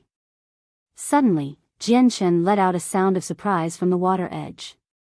After he had washed away the sweat and filth, he stared at his body, only to discover that his skin had surprisingly turned a deep shade of red, completely unlike his usual skin color. What's going on here? How did my body turn red? Jian cried out in astonishment with his eyebrows raised. After thinking about it for some time, his face relaxed and he broke out into a smile. Muttering to himself excitedly, he said, "This is what the book said would happen. This situation means that the anti-venom of the silver-striped golden snake has completely fused with my bloodstream. I didn't think that it would fuse together in only a month's time, nor did I think that the anti-venom of the silver-striped golden snake coursing through my body would make such a change. If my body continues to refine the 1000 immunity, then it will eventually gain the ability to reproduce the anti-venom on its own, and by then, I will have truly perfected the 1000 immunity. Once I perfect the 1000 immunity, all of the blood that my body makes will naturally contain the anti-venom. So I don't need to worry about my body losing any blood with anti-venom anymore." Jian carefully inspected his body just in case there was any other changes to it other than his skin becoming a red color. However, there were no other changes, everything else was exactly the same as before. Jian leapt out of the river to where his crude leather clothes were, and began to change into them. Since he had decided to cultivate in the magical beast mountain range until he broke through to Saint Master level, Jian didn't want to switch out of his simple clothing. He hadn't had enough time to buy a new set of spare clothes during his last return to Wake City from the mountain range, since he was unwilling to fill his space belt with countless amounts of clothes that would just be wasted out here. Because of the complicated terrain and all of its thistles and thorns, any clothes worn here would be quickly ruined. Even if he did bring several sets of clothes, he wouldn't want change into them just for that reason. Jian continued on deeper into the mountain range where the Class 3 magical beasts roamed, staying there for a few days. As the next couple of days passed, Jian continued on as usual. In the daytime, he would look for the traces of magical beasts and kill them. At night, he would use the monster cores to cultivate. However, because he hadn't prepared any repellent herbs for mosquitoes and other poisonous insects, every night was a night of torment for him as they harassed Jian. It was a good thing that Jian had the primary step of the 1000 immunity down, so he didn't have to worry about the poisonous bites of the insects. Plus, because he could control Light Saint Force, the remaining swelling or other injuries he did sustain were immediately treated, and disappeared without a trace. During the past few days, Jian had already reached the peak Great Saint level. Adding on to the fact that he had been fighting Class 3 magical beasts every day, his originally exquisite swordplay became even more perfect from this refinement. As his strength grew, the power of his physical body also gradually increased. Although it was still far from reaching invulnerability, it undoubtedly provided him an extremely durable body that could fully utilize his nimble swordplay. After all, if he wanted to increase his speed, the toll on his body would be extremely high. If his body's resilience wasn't enough, a simple fist that used all his strength would most likely cause his arm to throb in pain, as if blood wasn't flowing through it. If he ceaselessly maintained his lightning-fast swordplay, the greatest merit it would provide would be in his cultivation of the profound Azulite sword law, especially for its first layer of techniques, refined body. It would not only help strengthen every cell in Jian body, it would also make his body softer and yet still possess an exceedingly strong toughness. Under these various conditions, Jian weaknesses were worked in a way that improved and helped condition Jian sword strokes to be even harder to dodge. After becoming a great saint, killing Class 3 magical beasts was a great deal easier than before. Nearly 40 magical beasts died from Jian hands every day. Right now, somewhere in the magical beast mountain range, Jian and another gigantic Class 3 magical beast were fighting. The magical beast was the size of several cattle, and its entire body was covered with fine scales as a layer of defense. Jian body was like a speed demon as he continued to run in circles around the magical beast. The light wind sword in his hand was like a sharp silver ray of light as it continuously struck against the scales of the magical beast. The density and toughness of the scales on the magical beast were extraordinary, so even if Jian really wanted to break through them, he would have a hard time doing so. In addition, the magical beast was humongous. Even if the light wind sword did pierce through the beast's body, the blade would not harm the beast in the slightest, and less fatal. Just as the magical beast started to shake, Jian Chen saw his chance. In a flash of lightning, he stabbed at the throat of the magical beast and pierced straight through it. Unfortunately, after Jian Chen stabbed through its throat, the magical beast still did not die. Letting out a destitute roar, it began to charge at Jian Chen with a ferocity even more intense than before. This tortoise magical beast is at the peak of a Class 3 magical beast level. It is even about to reach the Class 4 magical beast level. No wonder its vitality is this strong. It seems that if I want to take care of this quickly, I will have to take action from within his body. Otherwise, unless I behead it will be very difficult to kill. Jian Chen muttered as he looked at the magical beast in front of him. Not only was the magical beast strong in terms of defense, but its vitality was extraordinary as well. Even after Jian Chen had stabbed into its throat, it still didn't die, rather, the matter had infuriated it further. While Jian Chen and this tortoise magical beast were battling, a group of mercenaries came into the battlefield. There were 20 men in that group with faces so filled with mud, that aside from their ages, no other distinguishing traits were visible. About half of them were wearing leather-skinned clothing while the other half had clothes that were in extremely poor conditions. 2 of the mercenaries were even wrapped up completely in bandages. Their blood could easily be seen bleeding underneath the wrappings, signifying that they were heavily wounded. The moment this group of mercenaries saw the tortoise magical beast fight with Jian Chen right in front of their eyes, they immediately let out a surprised shout. That seems to be Jian Chen.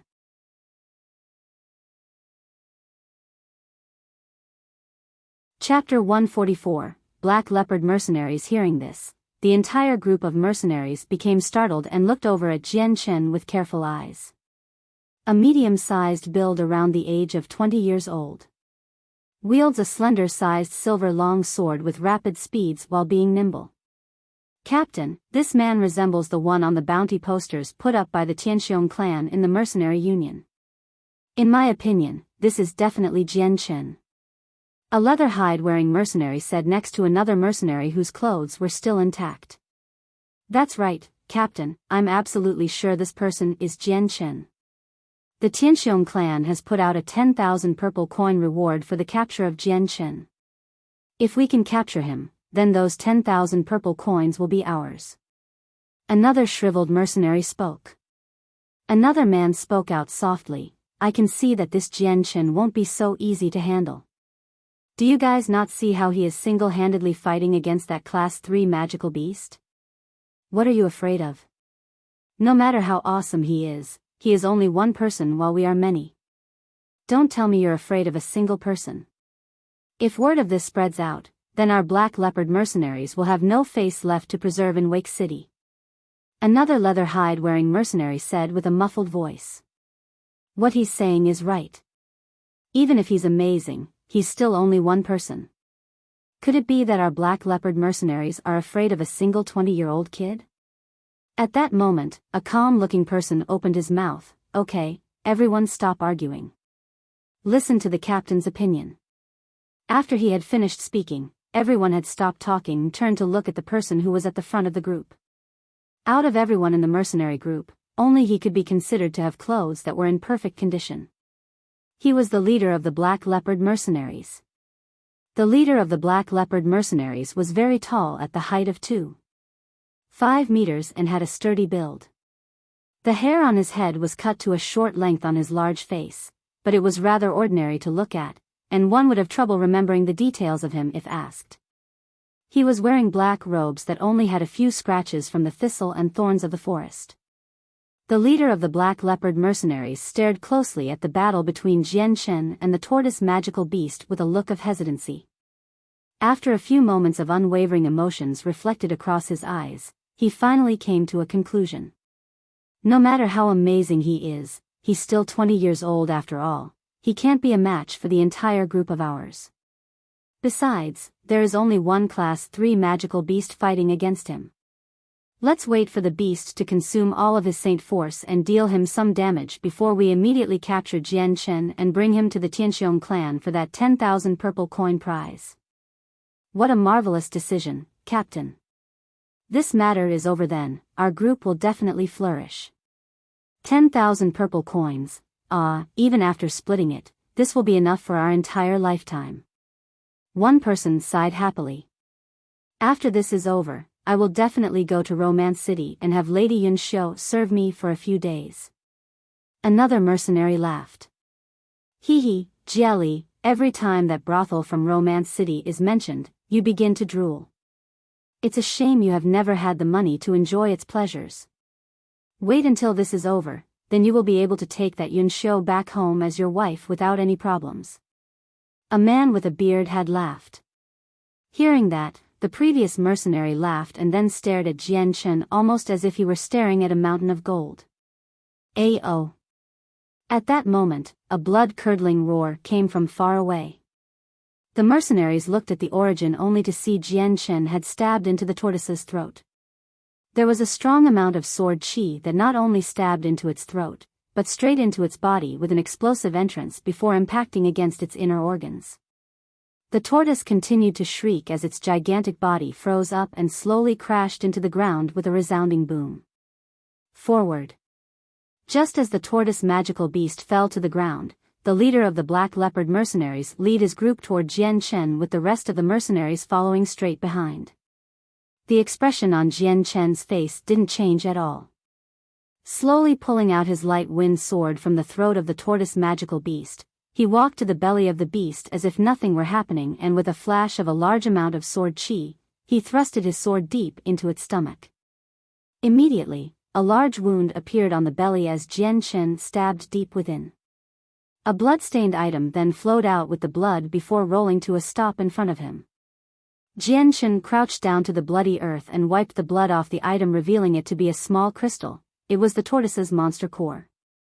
Seeing how Jian Chen hadn't even spared them a glance as if he held the Black Leopard mercenaries in disdain, the mercenary group suddenly felt gloomy.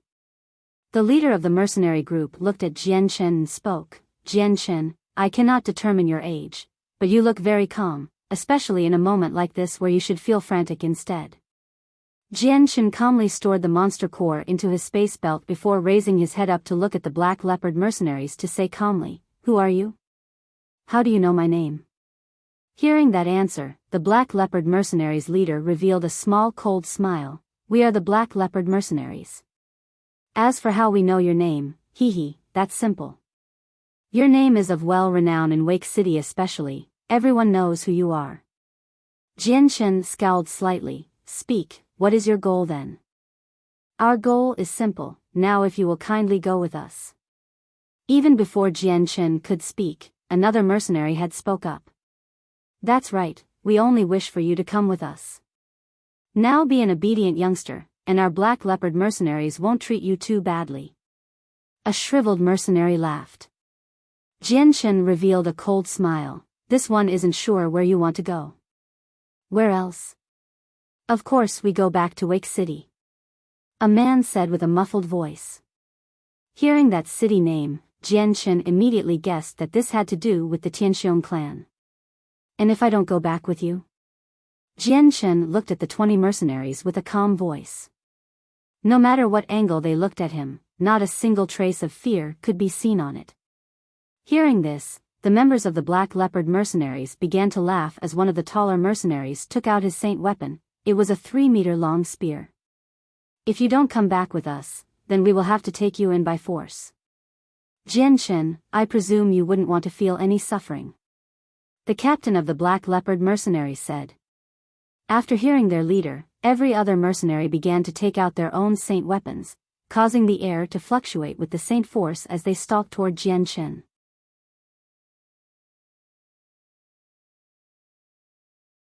Chapter 145. Yet another prophet. Jian Chen, I'll give you one last chance. Come with us obediently and quietly, or we'll take you in by force. If you make us show our hand, then a beating will be hard to avoid. The leader of the Black Leopard mercenaries gave a level stare at Jian Chen, who didn't say a single word. Jian Chen then chuckled and revealed a smile full of disdain as he spoke. With only your peak Saint Master strength, you don't have the qualifications to speak of such things to me. Today, we shall see if you will be able to capture me, or if each and every single one of you will die by my hand, one by one. As he spoke, a hazy glow of sword chi began to circulate around his light wind sword. Immediately afterward, Jian Chen's figure blurred as he moved toward the mercenary group.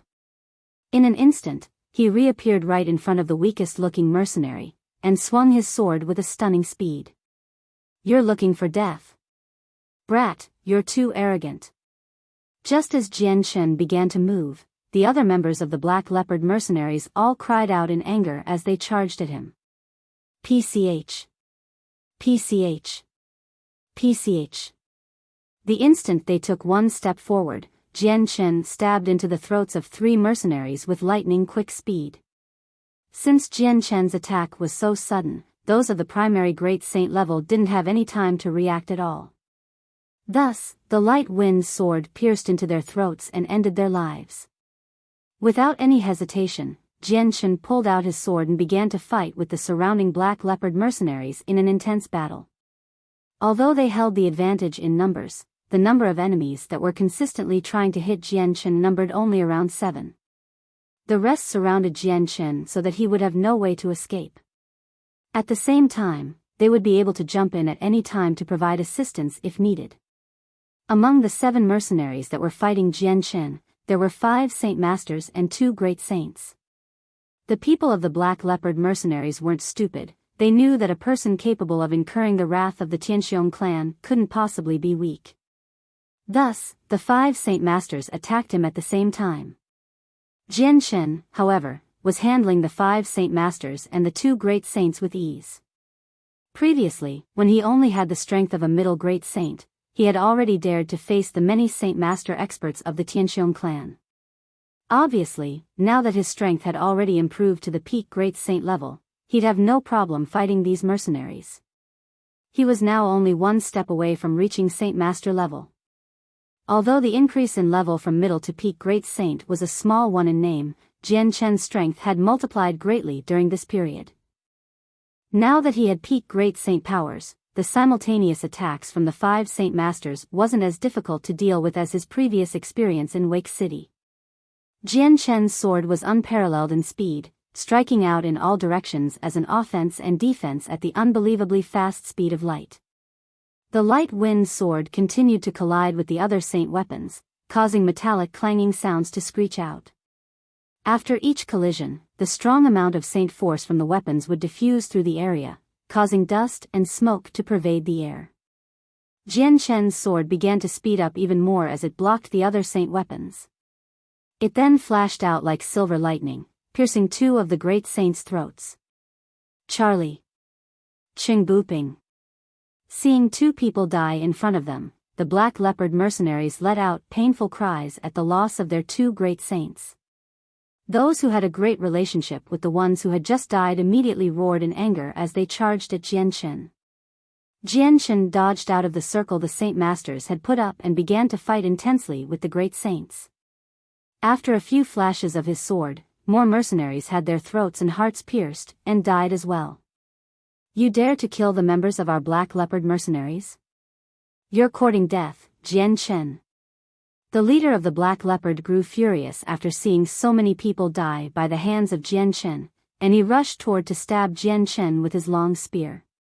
Almost as if he had eyes on the back of his head, Jian Chen suddenly turned around and thrusted his long sword out. Ding! The sound of steel meeting steel rang out as the silver light wind sword and the long spear clashed with each other in midair. As the 2 came into contact, Jian Chen didn't take a single step back. Instead, he stepped past the spear toward the captain, and with a flash of his blade, the light wind sword stabbed into the throat of the leader of the Black Leopard mercenaries. With a squelch, the tip of the bloody sword appeared on the other side of the man's throat. The leader of the Black Leopard mercenaries grew stiff as he stared at the sword in his throat with disbelief. His pupils rolled around furiously as he stared at Jian Chen and spoke with difficulty. How could how could I die by your hand? Captain. Captain. Captain Cargill. Seeing their leader stabbed through his throat, the expressions of all the mercenaries changed. After standing there in a daze for a while, they all began to shout in alarm. "He has killed Captain Cargill. My brothers, let's avenge the captain's death, avenge Captain Cargill," everyone forward, kill this Jian Chen. The mercenaries suddenly became motivated once more as they charged at Jian Chen. How reckless! Jian Chen sneered as he pulled out his sword. The blade flashed as he charged towards the foremost people, instantly penetrating a few more throats. Jian Chen's figure nimbly flashed through the crowd as he stabbed out at the people with wild abandonment. The mercenaries fighting against him fell one by one as they faced up against Jian Chen's superbly fast sword. Those who had the strength of a great saint didn't have the ability to defend themselves. Even the saint masters weren't able to hold up for very long. In a short moment, another 10 mercenaries had died at Jian Chen's sword, leaving behind 2 saint masters and 4 great saints. The 6 people had already lost their wills to fight. They exchanged mutual looks with each other, knowing that continuing on this road would end with death. The only road left to take was to run. With this thought, the 6 mercenaries immediately spread out in 4 directions without any hesitation in an effort to escape Jian Chen. Jian Chen sneered. His gaze swept across the area, eventually landing on a great saint mercenary. His body flickered slightly as he chased after the great saint with extreme speed. As for the other 5 mercenaries, Jian Chen took no heed of them. That great saint who had been trying to escape from Jian Chen's pursuit was blocked off by him in the blink of an eye. You! What are you going to do? Seeing Jian Chen appear right in front of him, the mercenary's face grew pale as he began to shake and timidly pulled out his saint weapon. The light wind sword disappeared from Jian Chen's hand as he crossed both arms across his chest. Staring at the mercenary who was close to his age, he said indifferently, "Do you wish to live?" "Of course." That mercenary replied almost instantaneously. But the question then registered in his mind, and his expression grew hopeful as he asked incredulously, "Could it be you're willing to let me go? Letting you go won't make much of a difference to me, and killing you will have no meaning either. As long as you cooperate with me and tell me what I need to know, then I will let you go." Hearing Jian Chen, the mercenary revealed a joyful expression. "Okay, as long as you let me go, I will definitely tell you all I know without hiding a single thing." Jian Chen nodded his head and said, "Let me ask you, what method is the Tianxiong clan using to deal with me, and how did your group recognize me?" Without hesitation, the mercenary immediately replied, "The Tianxiong clan used the mercenary union to place a 10,000 purple coin bounty on you. At the same time, they publicized some of your traits. That's why we immediately recognized you as the person that the Tianxiong clan had placed a high bounty of based on your fight with the tortoise beast." Jian Chen frowned. The Tianxiong clan placing such a high bounty on his capture was something far out of his expectations. After some hesitation, Jian Chen's eyes brightened as he smiled darkly. "I can let you go now, but you must do one task for me." "What task?" "As long as I, Shu Kellen, can find a way, I will definitely do it." That mercenary vowed in an exceptionally resolute tone, most likely in hopes of Jian Chen believing him. "When you return to Wake City, I want you to spread the news everywhere that I am in the magical Beast Mountain Range. I want everyone to know that I am here, do you understand?" Jian Chen stared firmly at him.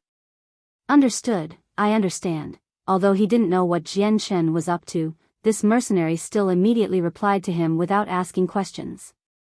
He was afraid that if he made Jian Chen angry, his life would be forfeit. Jian Chen thought for another second before continuing, "Also, tell them that I am seriously injured, got it?" "Got it, got it. Don't worry, I will definitely tell everyone what you want to be said." The mercenary hurriedly replied. Jian Chen nodded his head and waved his hand, "You can go." Almost as if that man had received an amnesty, he immediately began to run as fast as he could away from the area.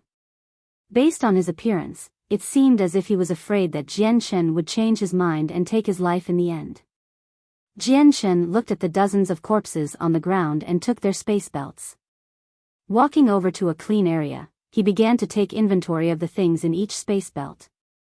In the end, there was over 100 monster cores, several dozen purple coins, 300 gold coins and a few other essentials.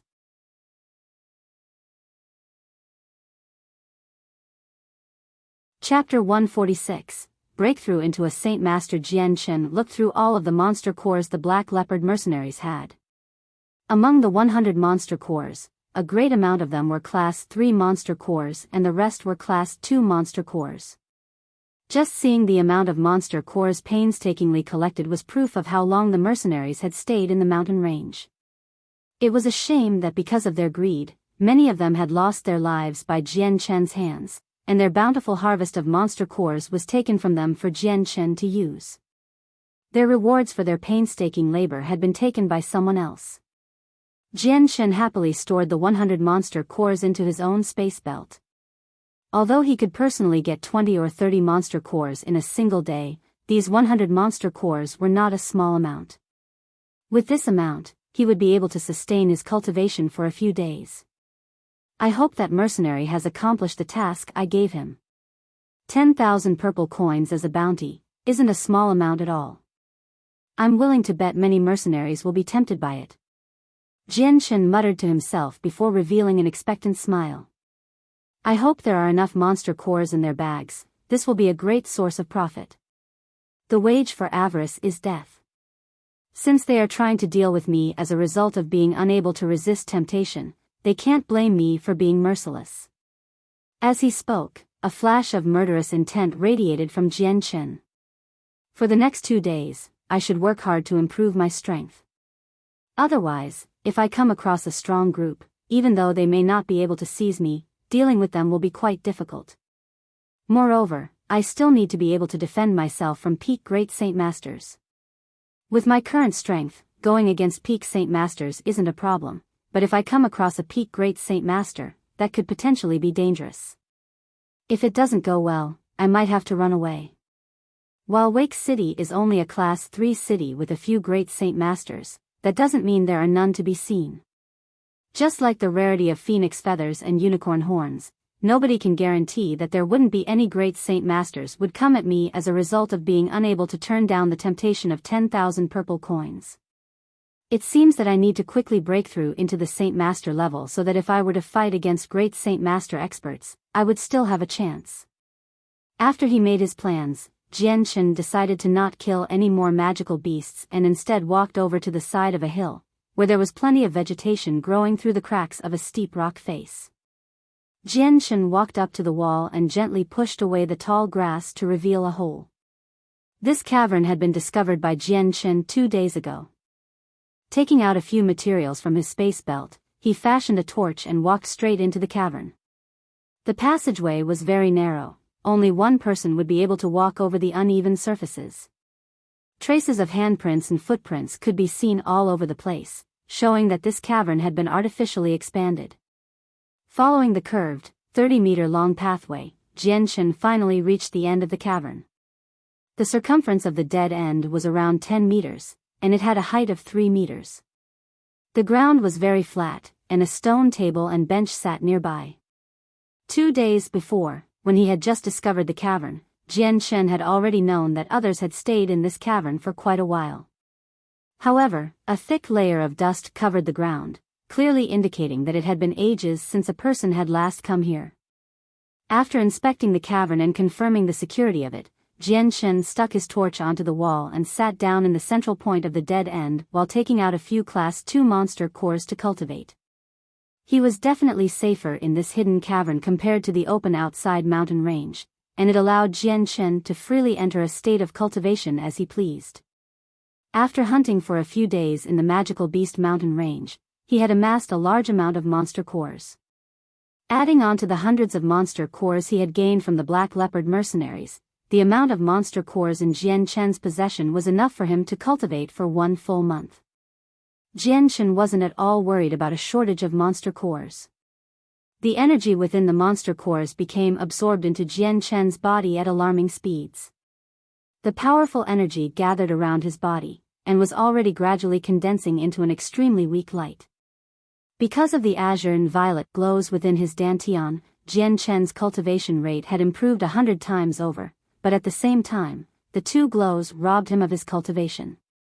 Jian Chen would only see a small part of what he absorbed and cultivated. Despite this, his cultivation speed was still a bit faster than before. Within Jian Chen's dantian, the strong saint force began to form the hazy shape of a sword. Although very blurry, it actually looked very similar to his light wind sword, to the point where even the handle of the sword could be more or less distinguished. As Jian Chen continued to absorb the stream of energy within the monster cores, the sword within his dantian began to condense with saint force slowly as it expanded outwards. According to this speed, I will soon be able to break through into the Saint Master level. I estimate that it should take me from 10 days to half a month. But still, that won't do, that is too slow. Jian Chen furrowed his eyebrows in thought. Because of his dantian, all of the energy from the monster cores was being robbed from him, causing him to feel a bit dissatisfied. Let's see if I can take that energy back. Suddenly, Jian Chen's heart shook as he began to concentrate on stealing the energy back from the two glows in his dantian. However, the speed in which the azure and violet glow was absorbing the energy was far too fast. Even when using all of his strength, he was only able to take back a small amount of energy. Despite this result, Jian Chen was still extremely satisfied. With this small amount of energy, his cultivation speed had improved by a good 10 or 20%. If he were to continue with this speed, it wouldn't take him more than a few days to make the breakthrough.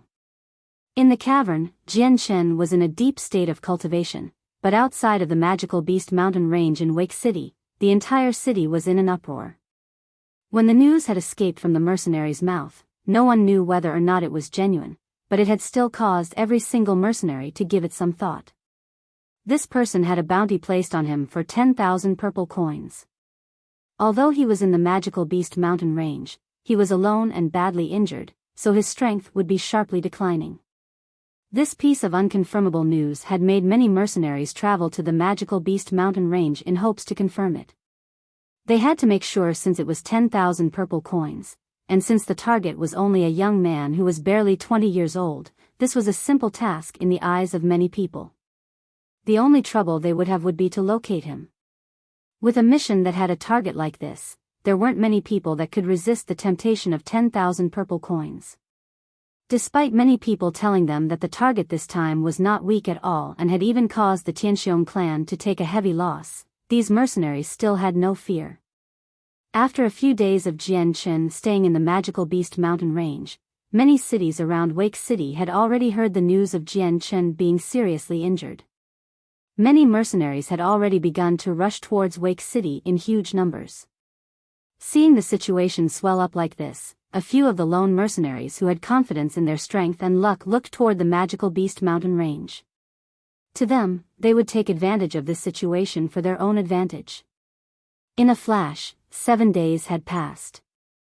In the caverns of the magical beast mountain range, Jian Chen was sitting with his legs crossed on the ground while he cultivated. The torch on the wall had long since been extinguished, causing it to be completely pitch dark to the point of not being able to see his hands in front of his face. These past few days, Jian Chen had been in a cultivational state for almost the entire time. With the continuous increase in his inner saint force, Jian Chen could clearly feel that his strength was improving by leaps and bounds. While he had cultivated, he didn't move a single inch, aside from the times he needed to change the monster cores in his hand. Although, once he swapped the monster cores, he would go straight back to cultivating. Jian Chen hadn't eaten a single meal or took a sip of water while cultivating. He had sunk into such a deep meditational state that he had almost felt no hunger or thirst. In those days, a third of the monster cores in Jian Chen's space belt had already been used up. Surrounding him was the dust left behind by the spent monster cores piled up in a fine layer, especially on his crossed legs.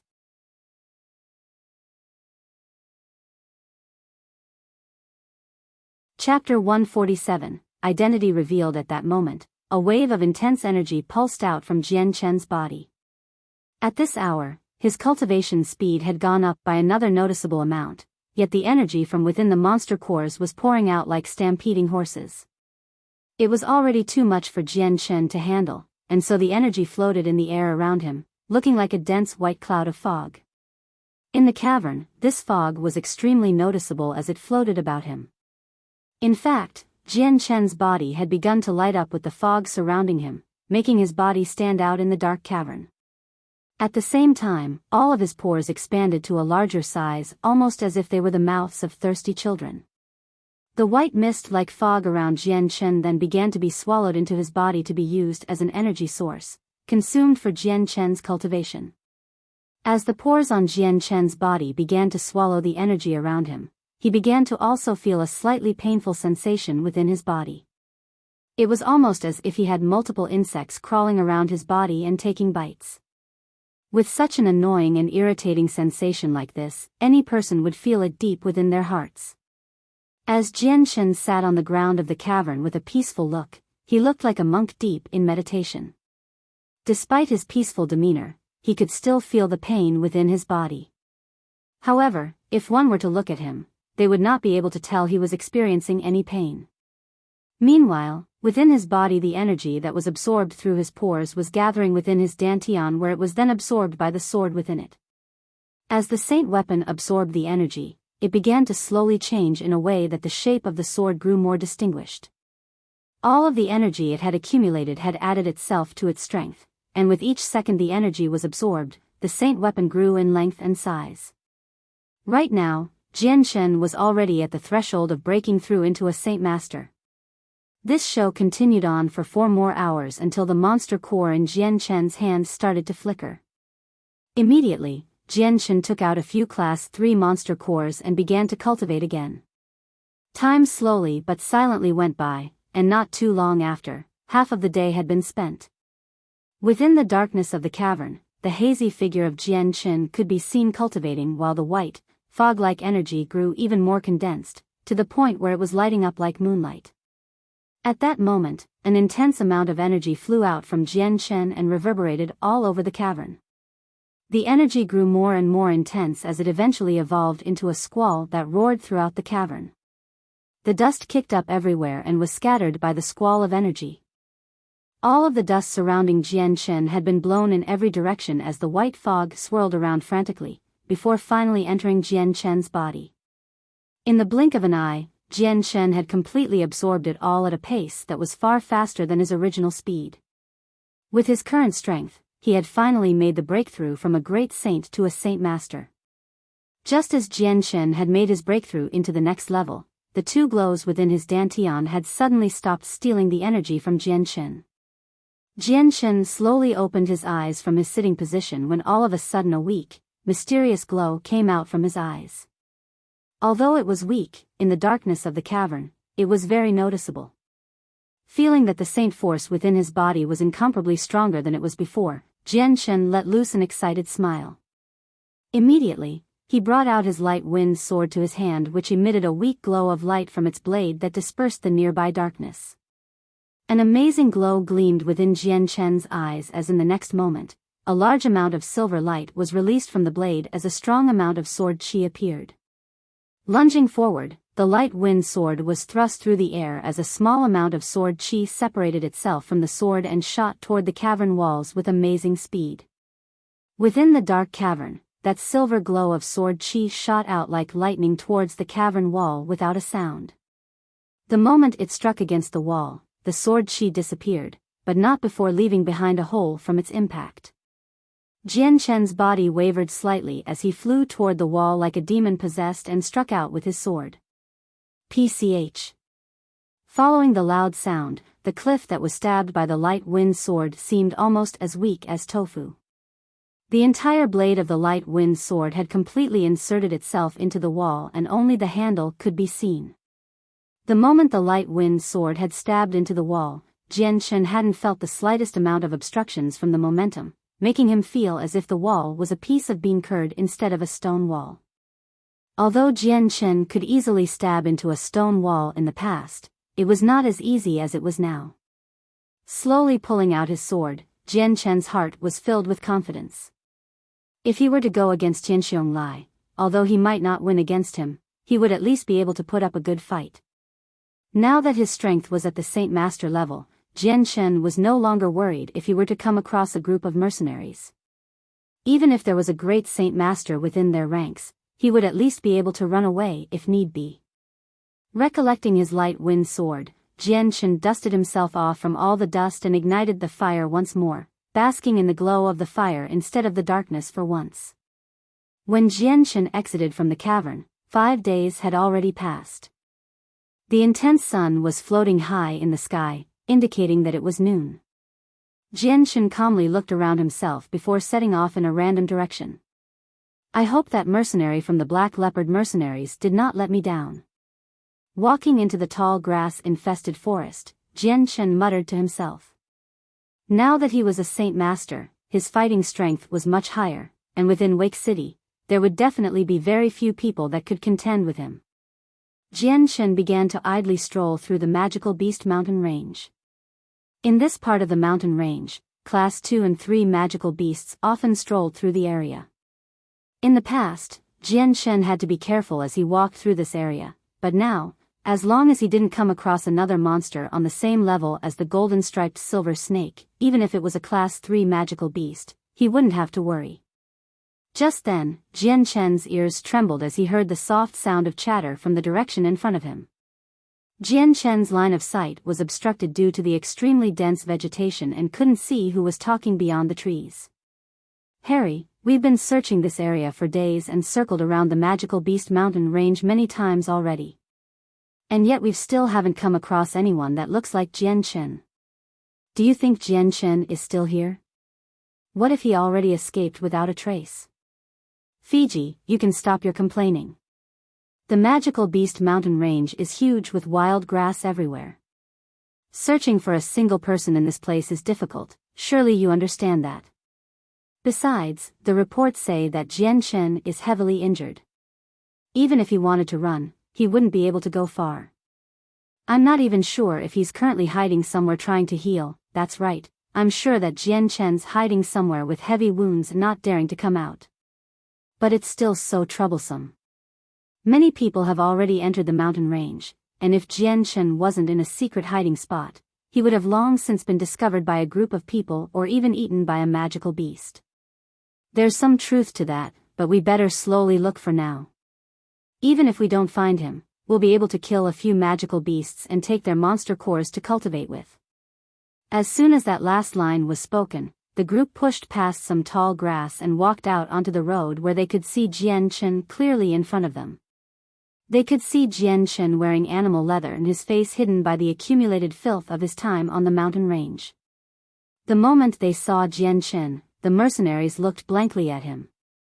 At the same time, Jianshan took in the group in front of him.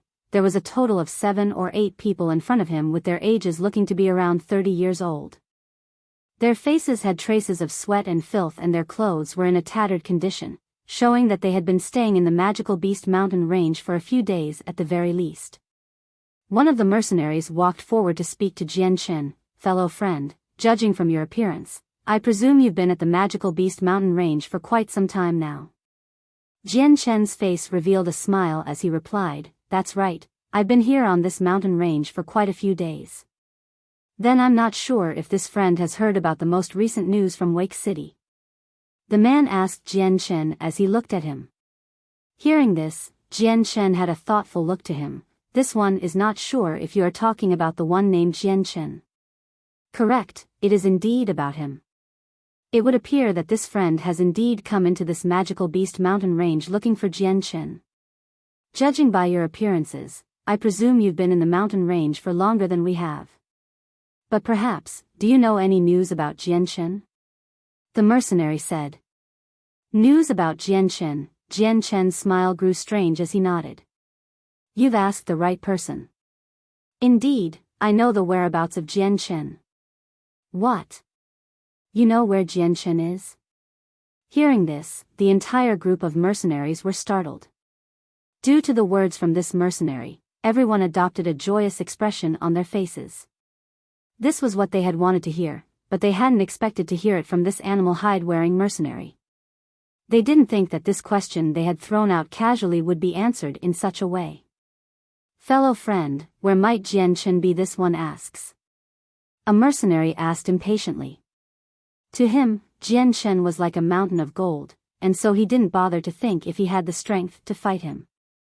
Jianshan was still smiling as he slowly said, not even far away, but right in front of your eyes. Jian Shen looked at them with a curious stare. Seeing so many mercenaries trying to find me, it would seem that the 10,000 purple coin bounty from the Tianxiong clan has enticed many people. Jian Shen thought to himself. Not far away, but right in front of our eyes.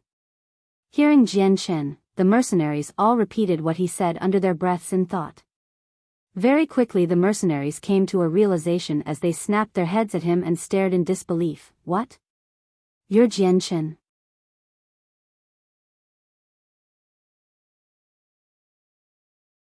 Chapter 148, Spare Us. As the mercenaries cried out, their eyes landed on Jian Shen with shock written all over their faces.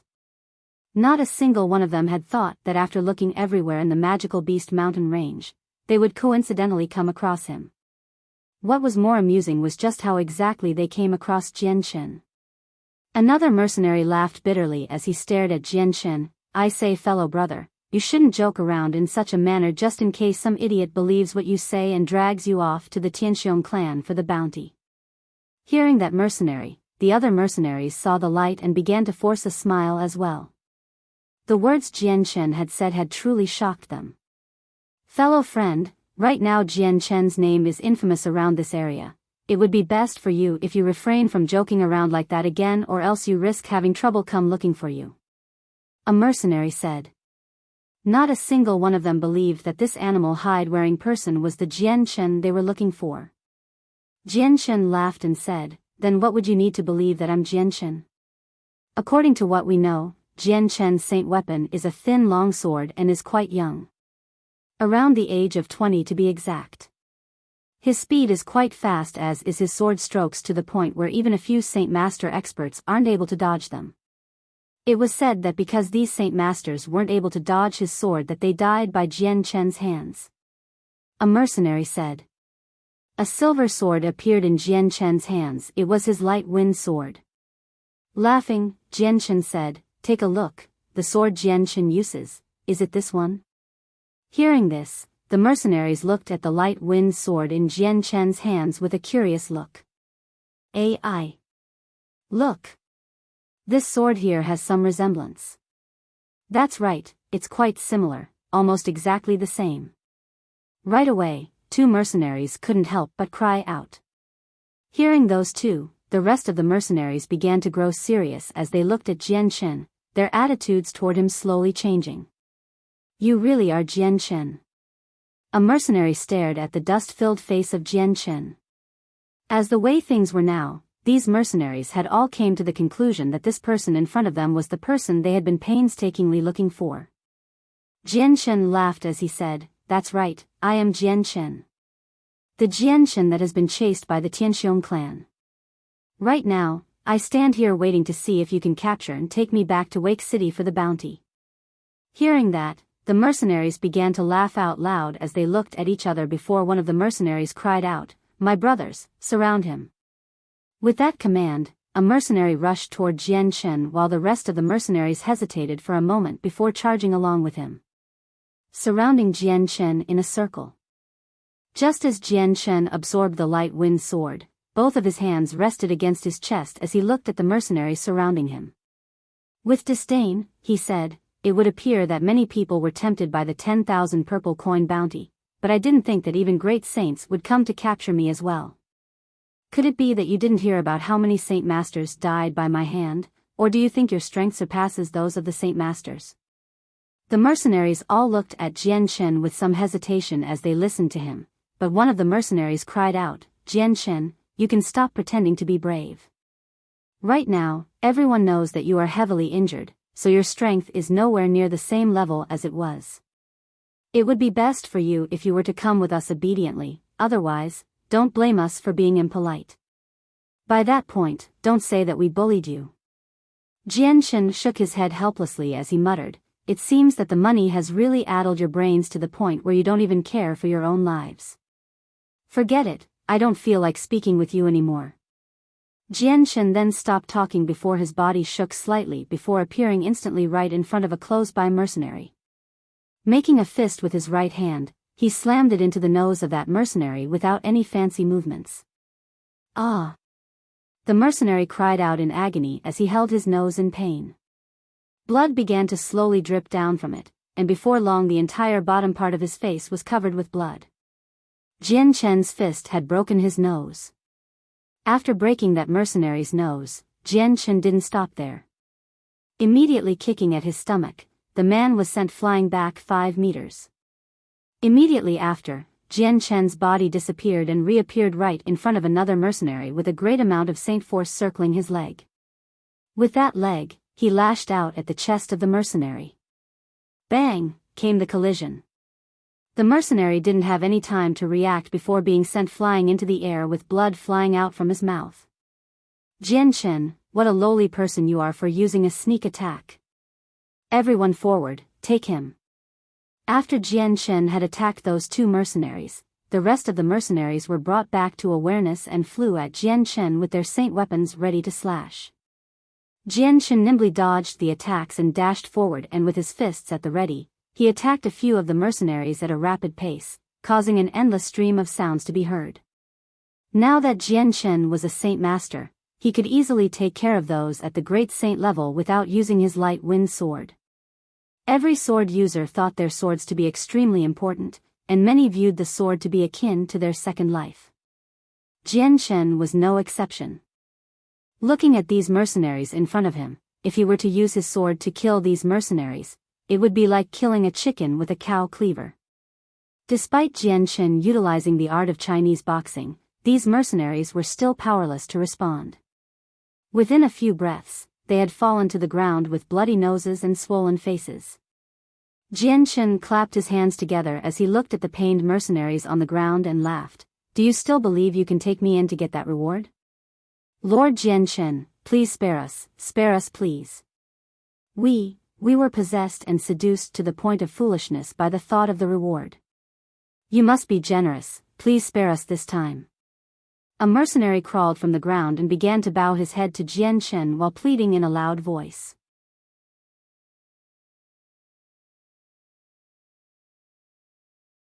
Chapter 149, Meeting the Zhou Mercenaries. Once more highlight above for chapter title. Seeing the mercenary continuously bow his head, Jian Chen furrowed his eyebrows. These types of people were the ones he couldn't stand the most. Fiji, what are you doing? Hurry up and get up. You're throwing away our face. Even if we die, that will be it. What use is there to fear? Seeing that mercenary continue to bow his head down at Jian Chen, one of the other mercenaries couldn't help but curse at him. Fiji, you cowardly bastard, in my entire life I have never seen such a brother like you. The mercenary called Fiji, who was kneeling, had caused the rest of his mercenaries' friends to look on at him with an extreme amount of disdain. Jian Chen looked at the mercenaries who were shouting at Fiji with some admiration. For those who clung to their lives so cowardly like Fiji, Jian Chen held them in contempt the most. Do you have something to say still? Jian Chen ignored the one who was bowing his head and looked at the other mercenaries. Hearing that, the mercenaries looked at each other with a sorrowful look of regret. They clearly knew that they were under Jian Chen's mercy, but it was most likely that they would stay within the magical beast mountain range forever without being able to see tomorrow's sun. Whether you kill us or cut our flesh, do what you wish, there is nothing more to say. A stubborn mercenary said firmly. Jian Chen had brought them to heel by using his fists and legs alone. This type of strength had caused them all to consider running away, but they clearly knew within their hearts that running away would have practically no chance of success. I'll give you all one chance to live. Hand over all of your Class 2 monster cores, and you may go. Otherwise, you will all die here. Pick now, I will wait for your decision. Jian Chen said gently. Faced with that decision, none of the mercenaries hesitated at all. Immediately nodding their heads, they all obediently took out every single Class 2 monster core from within their space belt and piled them all together neatly. Although they were all very reluctant to part with them, they weren't stupid and knew that this wasn't the time to be stingy. Jian Chen swept his gaze over the pile where there weren't even over 10 Class 2 monster cores. Now hand over the monster cores. Obediently, one of the mercenaries scooped up the monster cores from the ground and placed them all within Jian Chen's hand. Once Jian Chen took the monster cores in his hands, he waved them away. Go on then, I'm feeling generous today. I may be letting you go, but if we meet each other again in the same situation, don't expect it to be the same. The mercenaries didn't bother to stay around and ran with their tails between their legs. Seeing the mercenaries disappear into the forest, Jian Shen smiled as he stored away the Class 2 monster cores within his space belt. Kneading his fists, he muttered to himself, I don't know how long it has been since I've used my fists to attack people. Although it feels a little weird, it's not all that bad. For these mercenaries, killing Class 2 magical beasts for their monster cores is not an easy task. I've taught them a lesson, but since this is their only source of Class 2 monster cores, this will definitely not be the last time I will see them. Sooner or later, many more people will come by this way. Haha, I don't know how many people there will be, but with a prize of 10,000 purple coins, I hope that even stronger people come. Otherwise, my plan will progress too slowly. With this type of good opportunity, I will definitely profit as much as I can. Since all those who are trying to find me are enemies, I won't need stay my hand. The weak are food for the strong, this is the absolute rule of this world. Jian Chen's face slowly revealed a look of expectation. Because of his cultivation, his monster core consumption rate was dozens of times or maybe 100 times more than others. He had no other choice but try to earn more monster cores because of the glows in his dantian. He had been forced to give up using the world essence to cultivate and now only relied on the monster cores instead. Not too long after the mercenaries had left, they immediately spread the news of Jian Chen's whereabouts. Soon enough, Jian Chen's position in the magical beast mountain range was well known by everyone. Quickly, every single mercenary and other parties of power began to rush over to try and overtake him. At this moment, Jian Chen was sitting in the area with no intentions of leaving. Sitting on a tree 30 meters away, he was completely concealed by the tree leaves with barely any parts of his body being visible between the gaps in the leaves. In this situation, it was very difficult to see him. Not too long after, a group of 40 mercenaries slowly walked into the area near where Jian Chen was sitting. All of them were wearing steel helmets with full body armor while being armed to the teeth. Not a single one of them looked to be in disarray, and instead looked to be very well trained. The moment Jian Chen saw these mercenaries through the gaps in the leaves, the name of a single mercenary group flashed through his brain. Immediately, a flash of killing intent could be seen in his eyes as his face grew serious. Crash! A sound came from within the leaves as Jian Chen leaped down from the tree top. What person? Be careful, someone came down from the trees. Just as Jian Chen flew down from the treetops, the armored mercenaries below began to shout as each one of them pulled out a saint weapon at the ready to fight. Jian Chen's feet kicked off the tree, causing him to fly 20 meters forward before finally landing nimbly on the ground right in front of the mercenaries. Who are you? The frontmost armored mercenary stepped toward Jian Chen yelling for him to identify himself. Jian Chen's solemn face looked through the group with a careful eye. It was a shame that he saw no familiar figures within the group. You are the Zhou mercenaries. Jian Chen said, it was no question. That's right, we are the Zhou mercenaries. Who are you, and why do you block our path? The mercenary who was at the front slowly demanded. The Zhou mercenaries weren't weak, and could be considered to be within the top 5 mercenary groups within Wake City. Adding on to their affiliation with the Zhou clan in Wake City, it had given them plenty of arrogance. Once he had confirmed their identities, a large amount of killing intent emerged from Jian Chen in waves of energy. Without any more words, Jian Chen took out his light wind sword and began to charge at the Zhou mercenaries. The last time Jian Chen had met the Zhou mercenaries, they had came across a Class 5 cub in the magical beast mountain range. Although the original members of that Zhou mercenary group weren't here, they had cost the flame mercenaries their lives and caused them to lose the Class 5 cub. Plus, while running away from the Class 5 Golden Fur Tiger King, if it weren't for that member of the Zhou mercenaries who threw the cub at Captain Kendall, the Golden Fur Tiger King wouldn't have chased after the flame mercenaries. So the entire destruction of the flame mercenaries and the death of everyone in it could all be blamed on the Zhou mercenaries.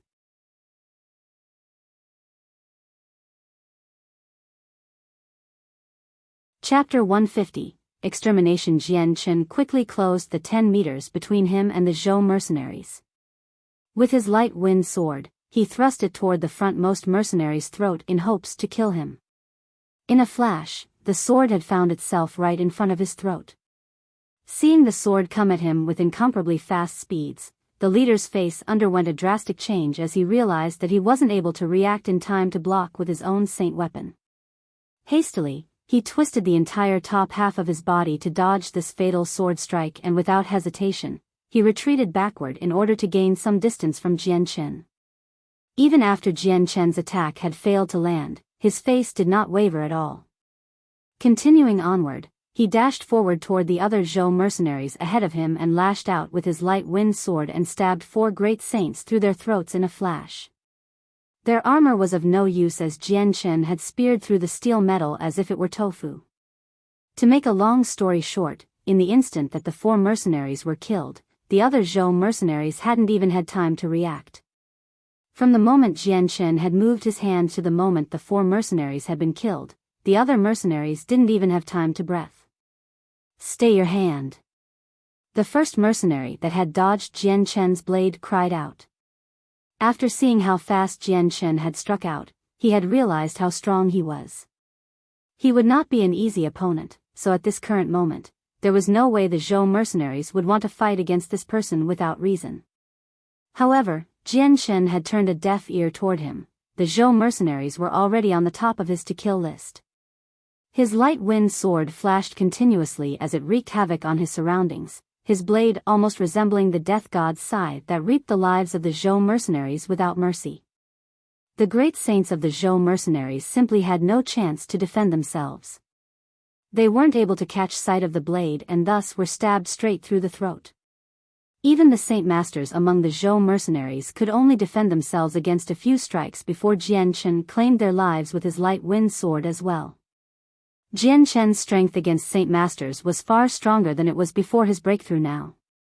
These saint master experts would no longer have the ability to harm Jian Chen, and just touching his clothes would already be a difficult task. Jian Chen's figure constantly flickered as he traveled in between mercenaries, almost as if he were creating doppelgangers of himself. As he paid attention to his surroundings, each strike toward his body was carefully predicted and dodged. While he was able to injure the enemies around him, his enemies weren't able to do the same to him. Jian Chen's attacks were incomparably sharp beyond anyone's imagination. In the midst of 40 mercenaries, Jian Chen had already stabbed and killed 20 mercenaries within the span of a few seconds, some of which were saint masters. Seeing how Jian Chen didn't even expend much energy after killing 20 mercenaries so quickly, the leader of the Zhou mercenaries had felt an icy cold fear within his heart. Hidden behind his stone-cold helmet was his pale face. In his mind he had felt a great deal of puzzlement. He didn't know just when the Zhou mercenaries had offended such a strong person, but without even saying a single word, this person had attacked the Zhou mercenaries ruthlessly. The leader was unable to keep calm and think about what to do, but his brain had quickly come to a conclusion. Immediately turning around, he made a decision to run away. He knew in his heart that he was completely powerless against the great display of strength shown by Jian Chen. Even if he were to stay behind, he wouldn't make much of a difference and would only die there. So if death were to be the case here, he would rather take the chance and run away. Before he could even run 20 meters away, the figure of a person quickly appeared right behind him with an extreme amount of speed. In the blink of an eye the person had already caught up with him as the silver glint of a sword left behind a brilliant glow of light as it arced toward the escaping figure. The leader of the Zhou mercenaries was a peak saint master, so the moment he felt an extraordinary amount of sword chi, he immediately ducked onto the ground and rolled away without looking backward. The moment both of his hands hit the ground, he pushed himself back up onto his feet as a long spear simultaneously appeared in his hand. With a large amount of saint force encompassing the spear, he stabbed toward Jian Chen. Jian Chen swayed slightly instead of dodging away and kept charging towards the leader once more. His arm shook as the light wind sword covered the entire area with its bright glow, causing everyone who looked at it to be dazzled at this seemingly unreal experience. Against a sword whose light seemed to encompass the entire sky, the peak saint master expert didn't know what he should do to protect himself. In that moment of hesitation, the silver blade of Jian Chen reappeared from within the glow and stabbed straight through his throat. Bang! Jian Chen kicked at the leader's chest, causing him to fly far backward. Holding onto his bloody light wind sword, Jian Chen ran toward the remaining Zhou mercenaries in an effort to kill them. Jian Chen had no intention of letting a single member leave this place alive. Captain Shen Yunlong has died. Captain Shen Yunlong was killed. Captain Shen Yunlong has already been killed. Everybody run. The death of their captain had caused every mercenary to feel an extreme amount of fear within their hearts as everyone began to lose their fighting spirit. Against Jian Chen, who seemed like a god of death, their courage was almost non-existent. Throwing away their helmets, they began trying to escape. After Jian Chen had killed some of the members, the remaining few had all started to run away with all their strength in every possible direction. Although Jian Chen wasn't slow, killing every single mercenary in this case wouldn't be an easy task. You Zhou mercenaries won't leave this place alive. Jian Chen's eyes had a glow of killing intent behind them as he instantly began to pour out sword chi in tremendous waves from his sword. Immediately, the light wind sword separated from Jian Chen's hand as it flew out with tremendous speed. Transforming into a silver ray of light, it began to fly toward the closest mercenary in an attempt to kill him. At this moment, Jian Chen didn't care about keeping his soul sword a secret, he just wanted the entire Zhou mercenaries to be destroyed. The light wind sword shot through the air like a silver streak of light throughout the area as it stabbed through the throats of all the mercenaries who were trying to escape. In a matter of seconds the remaining 10 mercenaries had all fallen to the ground dead. You're tuning in to the Biyao's Wuxia Chronicles YouTube channel. Don't forget to subscribe and join us on this journey to catch the most captivating stories.